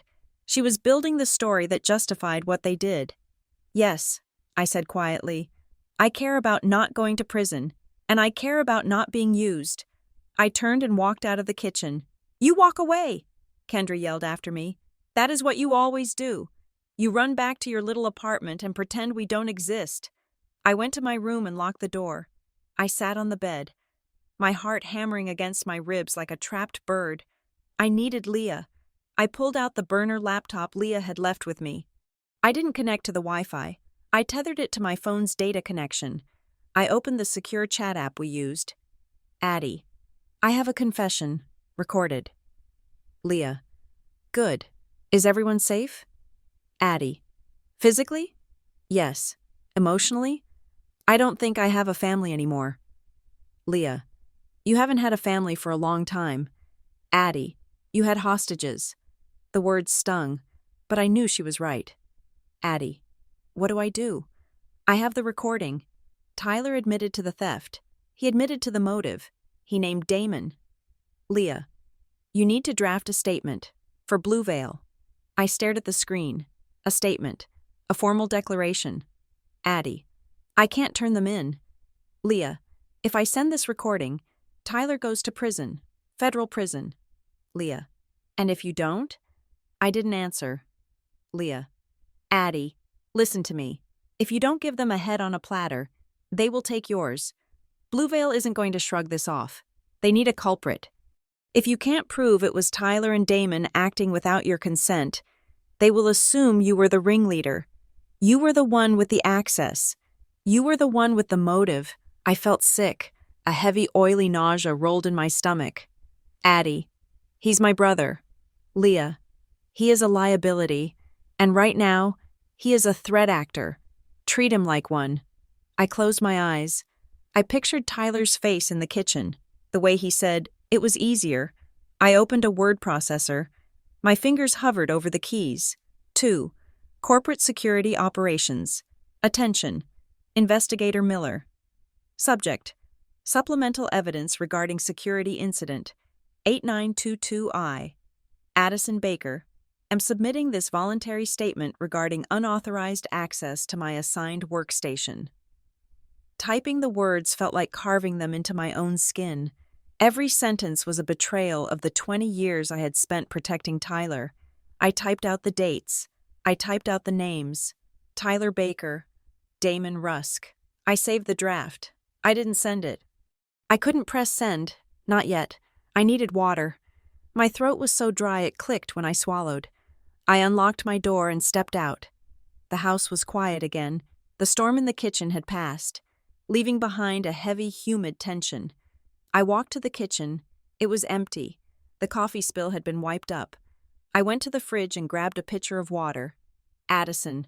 I spun around, nearly dropping the pitcher. Damon Rusk was leaning against the doorframe of the pantry. I hadn't heard him come in.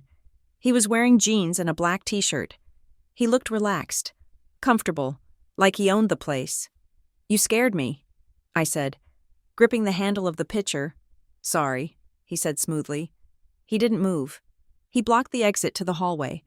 "I heard you and Tyler had a little heart-to-heart this morning," he said. I didn't answer. I poured water into a glass, my hand trembling slightly. "He is a good kid," Damon said, watching me, soft, emotional. "He takes things too hard." "He is a thief." "Damon," I said, taking a sip of water to steady my voice. "And so are you." Damon chuckled. He walked into the room, moving with a slow, heavy grace. Thief is a strong word. I prefer to think of myself as an opportunist. I see value where others see waste. He stopped at the island, directly across from me. "Look, Addison, I know you are upset. I get it. We violated your space. It was rude. I apologize." He smiled, but his eyes were dead. "But let's be practical. What is done is done. The files are gone. I have already moved them. You can't get them back. So the question is, what happens next? I am reporting it." I said, "I already spoke to security." "I know," he said, "and that is fine. You have to cover your ass. But here's the thing. Addie, you don't have to tell them everything. You can say it was a hack. You can say it was an external breach. You can say you clicked a phishing link." "Why would I do that?" I asked. "Because if you tell them the truth," Damon said, his voice dropping, "things get very messy." He leaned over the counter. "If you name me, I go down. Sure, I have been down before. I can handle it. But if you name me, you name Tyler. And Tyler? He can't handle it. He isn't built for the system. Addie, they will eat him alive in there." He paused, letting the image sink in. "And Marlene? If Tyler goes away, who pays the mortgage?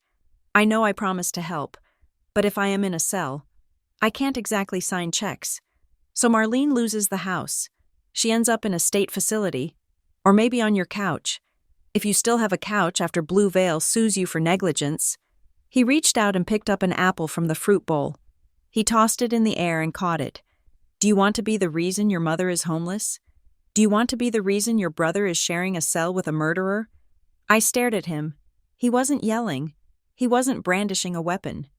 He was just standing there, casually dismantling my life. "You are threatening me," I said. "I am advising you," he corrected. "We are family. In a way, we should look out for each other. You keep your mouth shut about the specifics, and I make sure a chunk of the proceeds finds its way to Marlene's bank account. Everyone wins, or at least, nobody else loses." He took a bite of the apple. The crunch was loud in the silent kitchen. "Think about it. Addie, you are a smart girl. Don't burn the house down just because you are mad about the furniture." He turned and walked out the back door, letting the screen door slam shut behind him.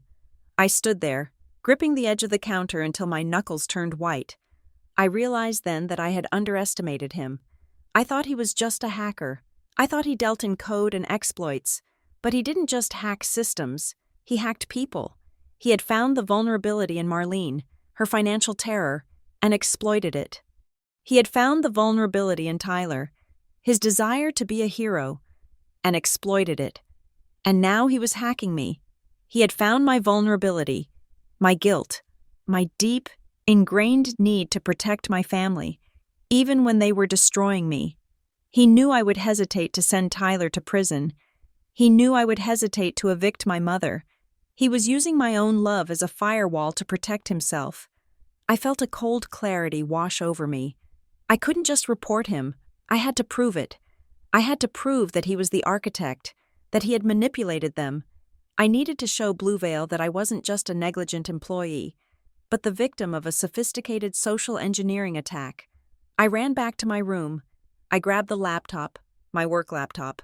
I knew Miller had told me not to touch it, but I needed to see. I sat on the floor, away from the windows. I booted it up. I didn't connect to the internet. I just logged in locally. I needed to find the tool. Damon had said he wanted the files. That meant he had a pipeline. I opened the command prompt. I typed netstat-an, even though I wasn't connected, checking the history of established connections. Nothing. He had wiped the logs. I went deeper. I checked the task scheduler. There it was. A task named System Health Check. It was scheduled to run every night at 2 a.m. I right-clicked and looked at the properties. It wasn't pointing to a Windows system file. It was pointing to a hidden directory in the app data folder.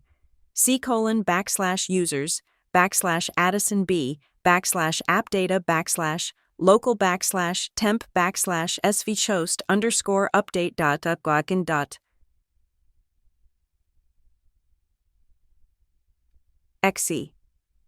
I navigated to the folder. The file was there. It was small. I couldn't analyze the code. It was compiled. But I could see the configuration file sitting next to it. Config, ini. I opened it in Notepad. It was a text file, and it was damning. Server IP, 192.168.1.104, port 8888, mode, silent, capture. Keylog, screen-turned files. The IP address, 192.168.1.104. That was a local IP. He wasn't exfiltrating the data to a cloud server in Russia. He was routing it to another device on the house network. He was using a localized collection node. That meant the stolen data was still here. It was on a device inside this house.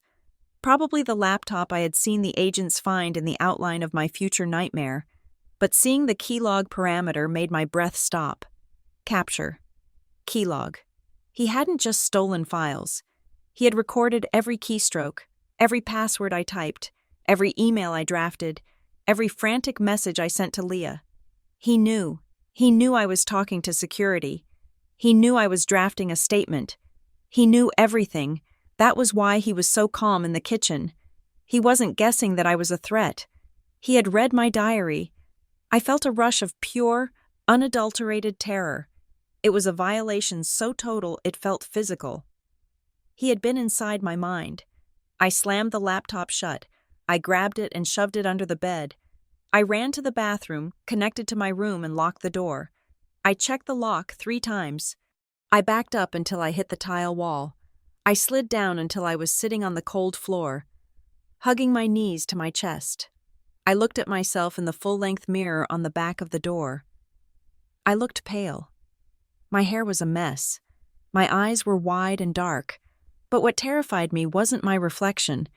It was the realization that the people on the other side of that door, the people I had spent my life trying to please, trying to save, trying to love, were not my family anymore. Tyler wasn't my brother. He was a compromised user. Marlene wasn't my mother. She was a leverage point. And Kendra wasn't my sister-in-law. She was an accomplice. They were a network of threats, and I was trapped inside the firewall with them. Damon Rusk was right about one thing. I was the reason this was all going to burn down. But he was wrong about why. I wasn't going to burn it down to save my job. I was going to burn it down because I finally saw them clearly. And what I saw was that they would consume me, bone by bone, and complain that I wasn't filling enough if I didn't stop them. I pulled my phone out. I opened the draft to Investigator Miller. I scrolled to the bottom. I didn't press send yet. I added one line. The threat actor has deployed a keystroke logger and is actively monitoring my communications. I am in immediate danger. I stared at the words. Immediate danger. It wasn't a legal term anymore. It was the truth. I sat on the bathroom floor, the cold tile seeping into my skin, and waited for the next move. The phone call that ended my life as I knew it did not come with sirens or screaming. It came while I was staring at a crack in the bathroom tile, trying to breathe through the phantom ache in my incision. Ms. Baker, Investigator Miller said. His voice was no longer the professionally detached tone of corporate security. It was heavy, flat, and stripped of any human warmth. We have finished our preliminary assessment of the exfiltration vector. I gripped the phone tighter. And, I asked, the compromised data does not just pertain to Blue Veil proprietary systems. He said, the sector accessed relates to the energetic stability of the eastern seaboard, specifically, load balancing protocols for the regional power grid. I felt the blood drain out of my face, leaving me cold and lightheaded. What does that mean? I whispered. It means this is no longer a corporate audit, he said. The National Domestic Protection Division has assumed jurisdiction. This is now a federal inquiry into a potential act of domestic terrorism or espionage involving critical infrastructure. Domestic terrorism. The words bounced around the tiled bathroom like rubber bullets. My brother, Tyler, who cried when he watched sad dog commercials, was now a suspect in a terrorism investigation. My mother, who worried about expired coupons, was harboring a cell. Am I under arrest? I asked. Not yet, Miller said.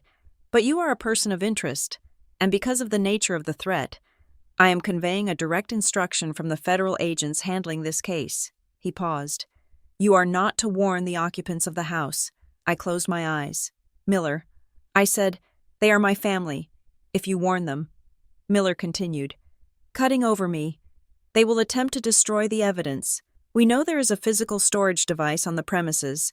If that drive is destroyed, or if they wipe the local logs, we lose the chain of custody. And if that happens, Ms. Baker, the only person with a documented digital footprint connecting them to the breach is you. He let that hang there. If you tip them off, he said, his voice dropping an octave, you are not saving them. You are cementing your own indictment. Do you understand? I looked at my face in the mirror. I looked like a ghost. I looked like a stranger.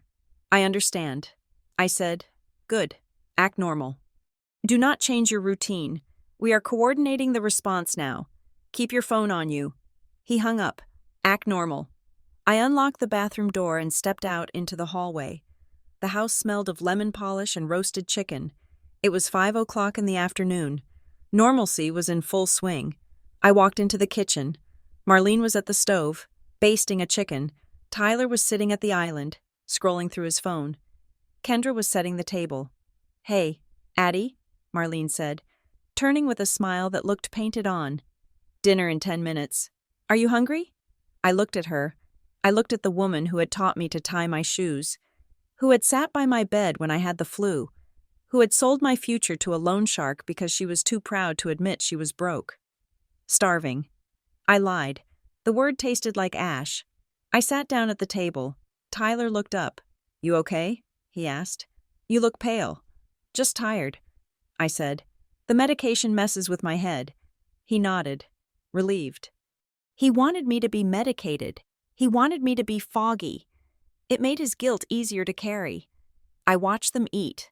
I watched Kendra cut her chicken into precise, geometric squares. I watched Tyler shovel food into his mouth like he was trying to fill a hole inside him that had no bottom. I watched Marlene flutter around, refilling glasses, asking about salt, asking about the air conditioning, asking about everything except the crime happening under her roof. Every interaction felt loaded with a terrible, vibrating subtext. This chicken is good. Mom, Tyler said, I am glad you like it. honey. Marlene beamed. Translation: I am feeding you because I'm afraid you are going to prison. So, Addison, Kendra said, wiping her mouth, have you heard anything from work? About when you can go back? She wasn't asking about my recovery. She was asking if the coast was clear. Not yet, I said, stabbing a potato with my fork. HR is slow. You know how it is. Kendra smiled. It was a sharp, brittle thing. Well, don't rush it. Take all the time you need. We love having you here. Translation: stay here so we can finish draining you. I excused myself early, claiming a headache. I needed to get out. I needed to breathe air that didn't smell of betrayal. I have an appointment tomorrow morning. I told them, a follow-up with a specialist. I'll drive myself. Marlene looked worried. Are you sure? I can drive you? No, I said firmly. I need to start driving again. The doctor said it is good for my mobility. I didn't have a doctor's appointment. I had a meeting with a man named Rowan Pike. Rowan Pike was a legal aid attorney Leah had found for me. He worked out of a strip mall office next to a laundromat, and his suit looked like he had slept in it. But Leah swore he was a pit bull. I sat across from him the next morning, my hands clasped so tightly in my lap that my knuckles were white. I told him everything: the surgery, the password list, the recording, the federal escalation.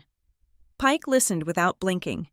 He took notes on a yellow legal pad with a fountain pen that leaked ink onto his fingers. When I finished, he capped the pen and looked at me. You are in a very bad spot. Addison, he said. His voice was gravelly, like he smoked too much. I know. I said, I don't think you do. He corrected. You are thinking about this like a family dispute. You are thinking, how do I get my brother out of this? But the government isn't thinking about family. They are thinking about treason. They are thinking about the Patriot Act. He leaned forward. If they believe you enabled this access knowingly, even if it was under duress, even if it was to help your mother, you are looking at 20 years, minimum. I felt the room spin. I didn't enable it. I said, I was asleep. Prove it. Pike said, I have the recording. I said, I have Tyler admitting it. Pike nodded slowly. That helps. It proves unauthorized access. But it doesn't prove you weren't complicit before the fact. It doesn't prove you didn't give them the password initially. He tapped the pad. Here is the cold reality.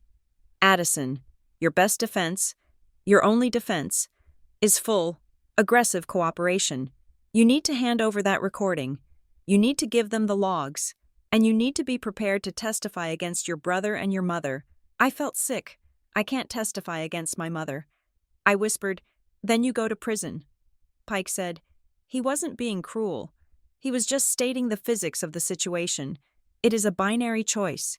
You protect the people who betrayed you, or you protect the truth. You cannot do both. I drove back to the house in a daze. The binary choice. It sounded so simple, but it wasn't. It was choosing which part of my heart to cut out. When I got home, the house was empty, or so I thought. I walked into the living room and found Marlene sitting on the floor, surrounded by shoeboxes full of receipts. She was crying, not the manipulative tears from before, but deep, silent, heaving sobs. Mom? I said. She looked up. Her face was ravaged. I can't fix it. She gasped. I tried to move the numbers around. I tried to find a balance transfer, but it is gone. It is all gone. I sat down on the sofa, looking down at her. What is gone? Mom? The money, she said. The equity. She picked up a piece of paper, a foreclosure notice, and crumpled it. It started a year ago, she confessed, the words tumbling out. Tyler met Damon. Damon had this opportunity, crypto, or arbitrage. I don't know what it was. He said it was a guaranteed return. Tyler put in everything he had, and then he asked me.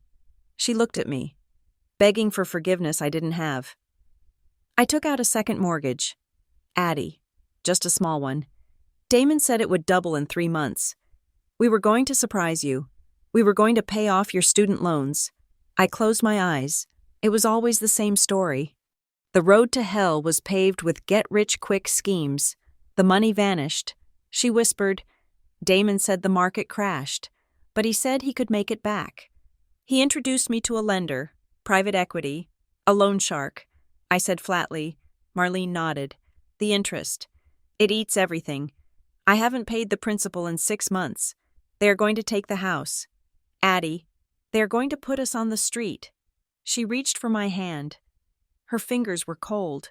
That is why I listened to Damon when he talked about your work files.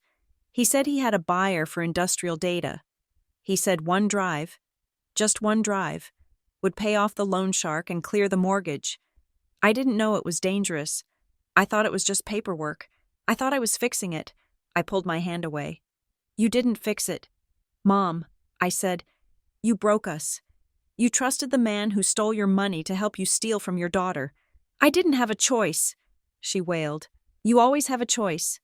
I said, you chose pride. You chose to hide it from me instead of asking for help. And now, you have invited the federal government into our lives. I stood up. I couldn't look at her. Where is Damon? I asked. He's coming over later. She sniffed. To check on the progress. I went to my room. I didn't cry. I was past crying. I felt a cold, hard clarity settling in my chest. Marlene wasn't a villain. She was a tragedy. She was a weak, desperate woman who had been eaten alive by a shark, but I wasn't going to be eaten. I waited for Damon. He arrived at 4 p.m. I heard his truck rumble into the driveway. I heard the front door open. I walked into the kitchen. He was there, leaning against the counter, eating an apple. He looked so comfortable. He looked like a parasite that had forgotten it was a guest. Addie, he said, nodding, looking better, walking straighter. Cut the crap. Damon, I said. He stopped chewing. He looked at me, his eyes narrowing slightly. Okay, he said. Crap cut. What's on your mind? I know about the remote tool. I said, I know about the keylogger. I know you are routing the traffic through a local node on the network. For a second, just half a second, his mask slipped. His eyes widened, a flash of genuine surprise. He hadn't expected me to find the technical details. He thought I was just a paper pusher.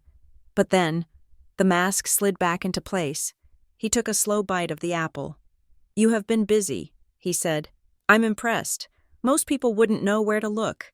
I know exactly where to look. I said, and I know you haven't moved the data yet. You are still holding it.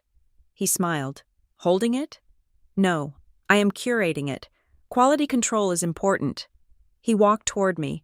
I stood my ground. Though every instinct screamed at me to run, you are playing a dangerous game. Addie, he said softly, poking around in things you don't understand. I understand that you are going to prison. I said. He laughed. Prison? Who is going to send me? You? He leaned in close. I could smell the stale tobacco on his breath.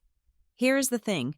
Addie, I have buyers, real buyers, not just for the generic stuff, but for the specific architecture of the grid project. They are offering numbers that would make your annual salary look like a tip. He lowered his voice to a whisper. You could be part of it. You stay quiet. You let me finish the extraction, and I cut you in. 10%. That is enough to buy a condo in the city, enough to walk away from this sad, sinking house and never look back. I looked at him. He was offering me a bribe with my own stolen life. I don't want your money. I said, suit yourself, he said, straightening up. But just remember, if I go down, the house goes down, Tyler goes down. You are the only one standing in the way of your family's survival. He walked past me, heading for the garage. I turned and watched him go. And then, I realized something. Why was he still here? If he had the data, if he had the curated files, why hadn't he left? Why was he still coming back to the house? He had the remote access. He could do everything from a coffee shop 3 towns over. He wasn't here for the connection. He was here because he was looking for something he couldn't find on the hard drive. I ran to my room. I pulled my work bag out from the closet where I had hidden it. I dug through it. Laptop, charger, headset, my notebook. I pulled out the black moleskin notebook I used for meeting notes. It was old school, analog. I used it to jot down quick diagrams or acronyms during classified briefings where digital devices were banned. I opened it. I flipped through the pages. September, October, November, I stopped. Between December 12th and December 14th, there was a jagged edge of paper near the spine. A page had been torn out. I stared at the ripped paper. I didn't remember tearing a page out. I never tore pages out. I crossed things out. I tried to remember what was on that page. December 13th, the meeting with the site engineers. We were discussing the physical access codes for the substations in Sector 4. We couldn't put them in the email. We had to memorize them.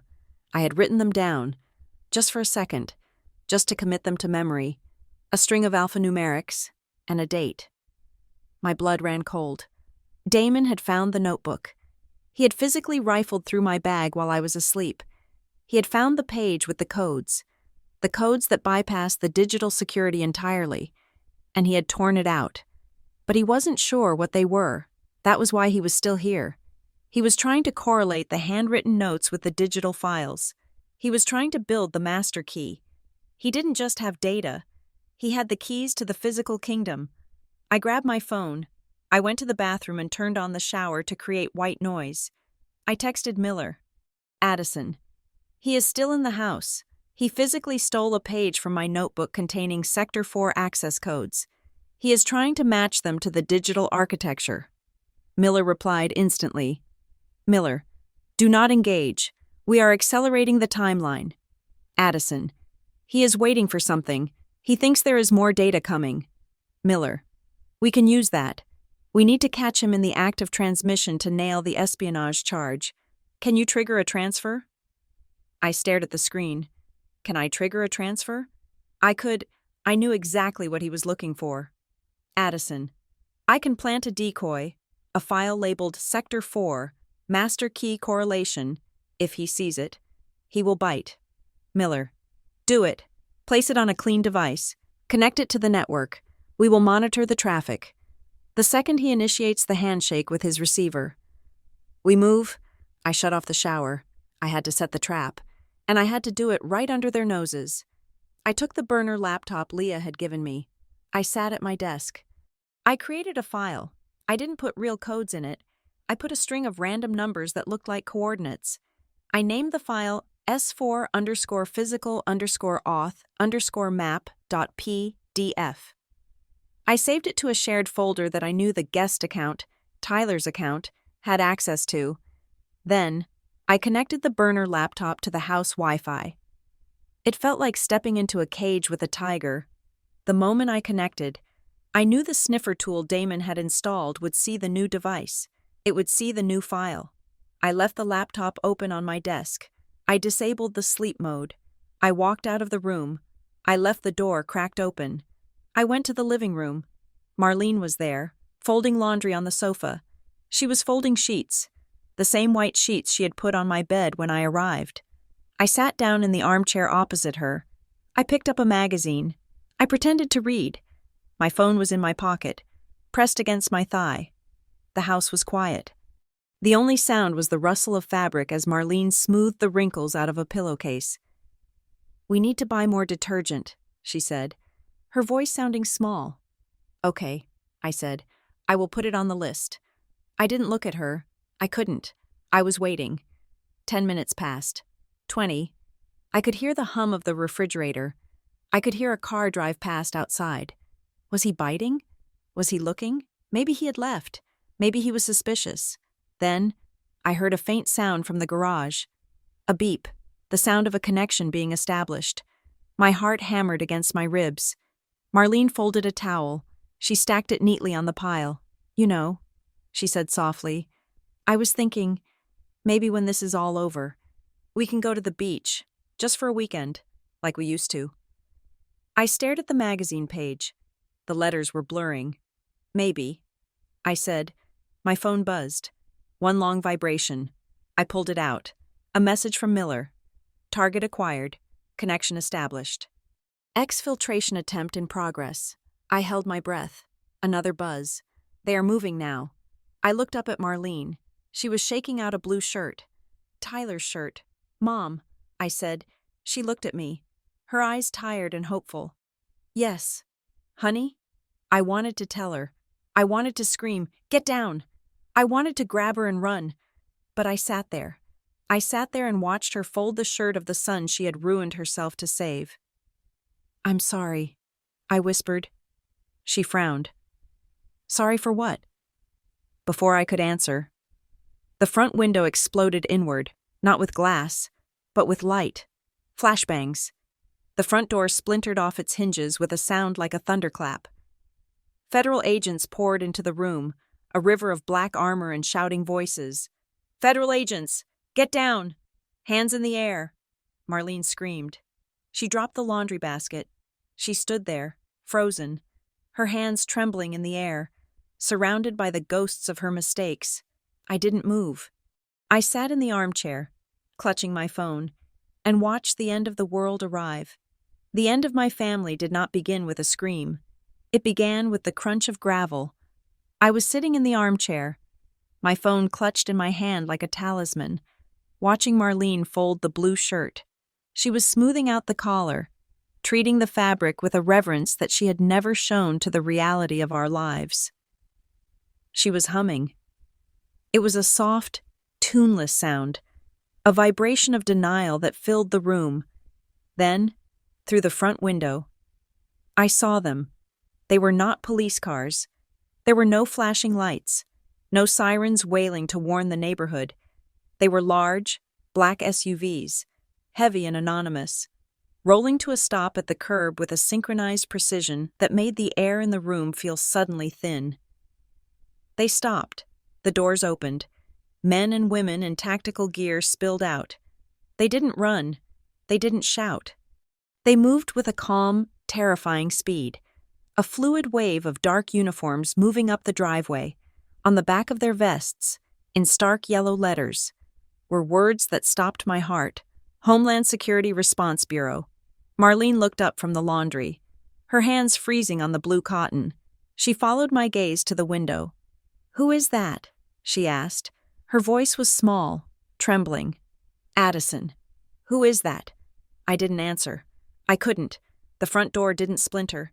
There was no explosion, no flashbang, just a heavy authoritative pounding that rattled the pictures on the walls. "Federal agents!" A voice boomed from the porch. It wasn't a question. It was a command. "We have a warrant for this premises. Open the door immediately." Marlene's face drained of color, turning the shade of old parchment. She dropped the shirt. It fluttered to the floor, landing in a heap of defenseless fabric. Tyler walked into the room from the kitchen, holding a bag of chips. He stopped. He looked at the door, then at me, then at the window. His mouth opened, but no sound came out. He looked like a child who had wandered into the middle of a highway. Kendra appeared behind him. She was wiping her hands on a dish towel. She took in the scene, the agents visible through the window, Marlene's terror, my stillness, in a single second, and then she turned on me. Her face twisted, abandoning the mask of the concerned sister-in-law. "Did you call them?" she hissed. The question hung in the air, sharp and poisonous. Before anyone even understood the scale of what was happening, before the agents had even stepped inside, Kendra had identified the enemy. It wasn't the federal government. It was me. I stood up. My legs felt like lead. "Open the door." "Marlene," I said quietly. "No," Marlene whispered, backing away. "No, we can't. We have to. We have to call Damon." "Marlene!" I shouted, my voice cracking. "Open the door before they break it down." The pounding came again, harder this time. Marlene didn't move. She was paralyzed by the impossible collision of her fantasy world and the federal reality. I walked past her. I walked past Tyler, who was shaking his head over and over, muttering something I couldn't hear. I walked to the door. "Don't you dare," Kendra warned, reaching out to grab my arm. I shook her off. I unlocked the deadbolt. I opened the door. The agent standing closest was tall, with a face that looked like it had been carved from granite. He held a shield, but he lowered it when he saw me. He saw the incision scar visible through my thin t-shirt. He saw the terror in my eyes. "Addison Baker?" he asked. Yes, I said. Step out onto the porch. Please. Hands visible. I stepped out. The humid air hit me. Behind him, a dozen other agents were swarming the property. Some were heading for the garage. Some were circling the back. Secure the perimeter, the lead agent said into his radio. We have entry. They moved past me into the house. I heard Marlene scream then, a high, thin sound of pure despair. I heard Tyler start to sob. I stood on the porch, shivering despite the heat. An agent stood next to me, her hand resting lightly near her holster, her eyes scanning the street. Ma'am, are there any weapons in the house? She asked. No, I said. Are there any other occupants besides the 3 inside? No, just my mother, my brother, and his wife. She nodded. We need you to come with us. We have a medical transport team on standby if you need assistance. I am fine. I said. I lied. I felt like I was going to shatter into 1,000 pieces. They separated us immediately. They put Marlene in the kitchen. They put Tyler in the dining room. They took Kendra to the back patio. They sat me at the picnic table in the side yard, away from the others. The agent who sat across from me introduced himself as Special Agent Holloway. He didn't look like Investigator Miller. He didn't look corporate. He looked like the kind of man who investigated bomb sites. Ms. Baker, he said, opening a notebook. We have been monitoring the network traffic from this address for the last 4 hours. We intercepted a transmission handshake initiated from a device inside the residence. I nodded. I know. I said, I planted the file. Holloway paused. He looked at me, assessing. You planted it? Investigator Miller, from Blue Veil. He told me to catch him in the act. I stammered. I put a decoy file on a burner laptop. I wanted to trigger the transfer so you would know he was looking. Holloway closed his notebook. You took a significant risk, Ms. Baker. I had to. I whispered. He was going to sell the codes. He stole a page from my notebook. We know. Holloway said, We have the notebook. We recovered it from your bag. He leaned forward. We need to know about the coercion. We need to know exactly how much influence Damon Rusk had over the occupants of this house. I looked at the house. I could see agents moving past the windows. I could see them carrying boxes. He promised them money. I said, He promised my mother he would save the house from foreclosure. He promised my brother he would be a hero. And you? Holloway asked. What did he promise you? Nothing. I said, He promised me he would destroy them if I didn't help him. Holloway nodded slowly. That tracks, he said. Suddenly, there was a commotion from the garage. I turned. 2 agents were walking out, carrying a large gray plastic storage bin. It was a bin that usually held holiday decorations. They set it down on the driveway. An agent wearing latex gloves popped the lid. I stood up, ignoring Holloway's gesture to sit. I had to see. Inside the bin, nestled among old Christmas lights and tangled extension cords, was a nest of hardware. A black box with blinking lights, a series of hard drives connected by a spider web of cables, and a cheap, battered laptop that was humming with heat. It was the node, the collection point. Tyler was led out of the house then. He was handcuffed. His face was wet with tears, splotchy and red. He saw the bin. He stopped. His knees gave way, and the agent holding his arm had to hold him up. Oh, God. Tyler sobbed. Oh, God. I didn't know. He stared at the equipment like it was a dead body, and in a way, it was. It was the corpse of his innocence. He realized then, seeing the physical weight of the machinery, that this wasn't just a computer trick. This wasn't just clicking around. This was infrastructure. This was hardware. This was real. It proves it was bigger than me. He wept. I told you. I told you it was bigger. Nobody answered him. They led him to one of the SUVs and put him in the back seat. I watched my brother go. I felt a weird splitting in my mind. One part of me was terrified, vibrating with the shock of the raid.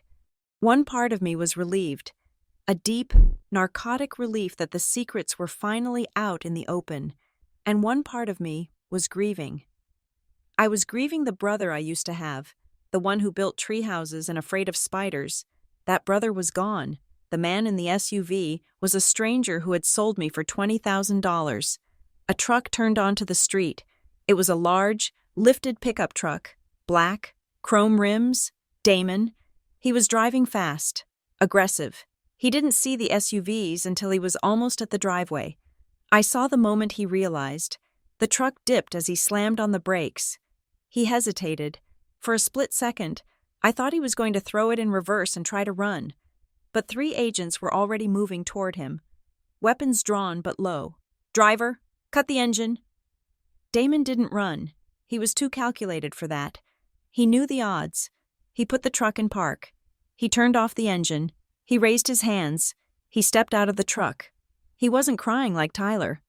He wasn't panicked like Marlene. He was calm. He smoothed his shirt. He looked at the agents with a look of mild annoyance, as if they were a traffic stop he could talk his way out of. "Damon Rusk, you are being detained for questioning regarding unauthorized access to critical infrastructure." Holloway shouted. Damon didn't answer. He let them cuff him. As they walked him past the picnic table, he looked up. He saw me. He didn't look angry. He didn't look betrayed. He looked at me with a cold, flat calculation. His eyes flicked to the house, then to the bin, then to me. It was a look that said, "You played the hand. Now watch what happens when the cards get turned over." It made my skin prickle, even in handcuffs. He felt dangerous. He wasn't a hacker. He was a predator. They put him in a separate vehicle. Holloway turned back to me. "Ms. Baker, we need to conduct a preliminary interview.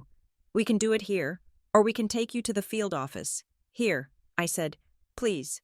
I don't want to leave yet." He nodded. We went into the house. The living room was a command center now. Laptops were set up on the coffee table. Marlene was gone, taken to a different room. Holloway sat me down. "I need to explain the gravity of the data set." He said, "I know." I said, "It is the grid project. It is not just the grid project." Holloway corrected. "The files labeled basic work in your directory structure? The ones your brother thought were boring?" "Yes." "Those were the vulnerability assessments for the automated switching stations in the Northeast Corridor." I stared at him. Vulnerability assessments. That meant the list of weaknesses, the list of how to break them. If those files were sold to a foreign actor, Holloway said, his voice devoid of drama, they could shut down power to 40 million people, hospitals, traffic systems, emergency services. It isn't just theft. Addison, it is a weapon. I felt the room tilt. "I didn't know," I whispered. "I thought they were just logs." "We know you didn't know," Holloway said. "That is why the classification was masked. But Rusk knew. He knew exactly what he was looking for. And your family gave him the key." He let that sink in. "Even partial access creates a risk profile that we have to treat as a national security threat. Your laptop wasn't just compromised, it was weaponized." I put my head in my hands. The scale of it was suffocating. My mother wanted to save her house. My brother wanted to be a hero. And in their small, desperate greed, they had almost turned the lights out for half the country. "Can I speak to my mother?" I asked. Holloway hesitated. "Briefly. She is being processed for transport." They led me to the kitchen. Marlene was sitting at the table, clutching a glass of water. Her eyes were red and swollen. When she saw me, she didn't hug me. She didn't ask if I was okay. "Addie," she whispered, "you have to tell them." "Tell them what?" "Mom, tell them it was a mistake," she begged. "Tell them Tyler didn't mean it. Tell them I didn't know. You can fix this. Addie, you have always fixed things. Talk to your boss. Tell them we are good people." I looked at her. "Mom," I said gently, "this isn't a parking ticket. Tyler stole federal data. You facilitated it. But the house," she cried, reaching for my hand. "If they take us, we lose the house. Addie, please, don't ruin the family." I pulled my hand away.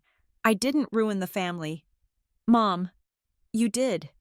She recoiled, as if I had slapped her. "How can you say that?" she hissed. "After everything I have done for you? I took you in. I nursed you, and this is how you repay me? By letting them take your brother? I realized then, with a clarity that cut through the grief, that she would never understand. To Marlene, love was a transaction. It was a leverage point. I fed you, so you owe me a felony. I housed you, so you owe me your silence. She didn't see my boundaries as safety lines. She saw them as insults. I am sorry. Mom, I said, I really am, but I can't fix this. I walked away. I heard her sobbing behind me, a sound of pure, weaponized victimhood. I went to the dining room. Tyler was there, still cuffed, sitting on a chair. An agent was standing guard. He looked up. He looked so young. Addie, he croaked. I stopped. Did you do it? I asked. Just tell me the truth. No scripts, no Kendra, just you. He nodded. A jerky, broken movement. Damon said it was easy. He whispered. He said nobody would get hurt. He promised me the money would be in the account by Friday. Why? Tyler? I asked. Why didn't you just ask me? I told you, he said, his voice trembling. I didn't think it was real. What wasn't real? Any of it. The job, the data, the government. It all just felt like numbers on a screen. I sat there in the dark, and I copied the files, and it felt like a video game. I didn't feel like a criminal. I just felt like I was finally solving a problem. He looked at me, his eyes pleading. I just wanted to be the one who saved us. Addie, you are always the one who saves us. I wanted to be the hero for once. I looked at him. The banality of it broke my heart. He wasn't evil. He was just weak. He was a man who wanted to matter, and he had let a monster convince him that mattering was worth destroying his sister. You aren't a hero. Tyler, I said softly, you are just an accessory. He put his head down and wept. I walked out to the patio. Kendra was there. She wasn't cuffed yet, but 2 agents were standing near her. She was smoking a cigarette. I had never seen her smoke before. She saw me and exhaled a long plume of smoke. Well, she said, I hope you are happy. I am not happy. Kendra, my life is over too. Oh, please, she scoffed. You are the star witness. You are the whistleblower. You will probably get a promotion. Brave Addison. Turning in her own flesh and blood. She dropped the cigarette and crushed it under her heel. You set us up, she said. What? You planted that file today, didn't you? You lured Damon in. You waited until we were all here, until the house was full, and then you called the cavalry. I did what I had to do. I said, no, you did what you wanted to do. She spat. You wanted to punish us. You wanted to show us how powerful you are. You couldn't stand that we were trying to survive without you. You couldn't stand that Tyler listened to Damon instead of you. She stepped closer, her eyes hard and bright with malice. You did this for sympathy. Addison, you wanted to be the victim. Well, congratulations. You are the biggest victim in the world, and you are going to be all alone. I looked at her. The accusation was so perfectly cruel, so precisely engineered to hurt me, that it clarified everything. Kendra wasn't confused. She wasn't just a supportive wife. She was resentful. She hated me. She hated my job, my independence, my education. She hated that I had escaped the gravity of this town and this house. She had encouraged Tyler not because she thought it was safe, but because she wanted to see me brought down to their level. She wanted me to be compromised. You are wrong. Kendra? I said, I didn't do this for sympathy. I did it because I refused to be collateral damage in your failures. I turned my back on her. I walked back to the front yard. The sun was setting, casting long, bruised shadows across the lawn. The agents were bringing boxes out of the house. My life, my laptop, my notebooks, my chargers, was being cataloged and tagged as evidence. Holloway walked up to me. We are taking them in. He said, we will need you to come to the station for a formal statement. I nodded. Can I have a minute? I asked. Just 1 minute? He nodded. Take your time. I stood on the lawn. I looked at the house. It looked the same. The beige siding, the manicured bushes, the porch swing, It looked like the home I had grown up in. But it wasn't a home anymore. It was a crime scene. I thought about the choice I had made, the binary choice. Protect the family, or protect the truth. I had chosen the truth, and the truth was lonely. The truth was cold. The truth meant that my mother was going to sleep in a holding cell tonight. It meant my brother was facing federal charges. It meant I would never sit at that dining table again. I felt a tear slide down my cheek. It was hot and sharp. I wiped it away. I had lost my family. I had lost the house. I had probably lost my job. But as I stood there, listening to the wind rustle the leaves of the oak tree I used to climb, I realized I had kept the one thing they tried to take from me. I had kept my name. I watched as they led Marlene out in handcuffs. She looked at me one last time. Her eyes were filled with hate. I held her gaze. I didn't look away. "Goodbye, Mom," I whispered. I turned toward the agent waiting by the car. "I am ready," I said, and for the first time in my life, I meant it. Thank you for listening to the story. Family accessed my basic work files until Homeland security teams arrived. This was a journey into the terrifying reality of digital betrayal and the fragile boundaries of trust. I invite you to comment below and tell me where you are listening from. Have you ever experienced a breach of trust like Addison? What would you have done in her place? If you enjoyed this story, please subscribe to Revenge Stories for more gripping dramas. Share your thoughts in English in the comments. I read every single one. Thank you for being part of this community.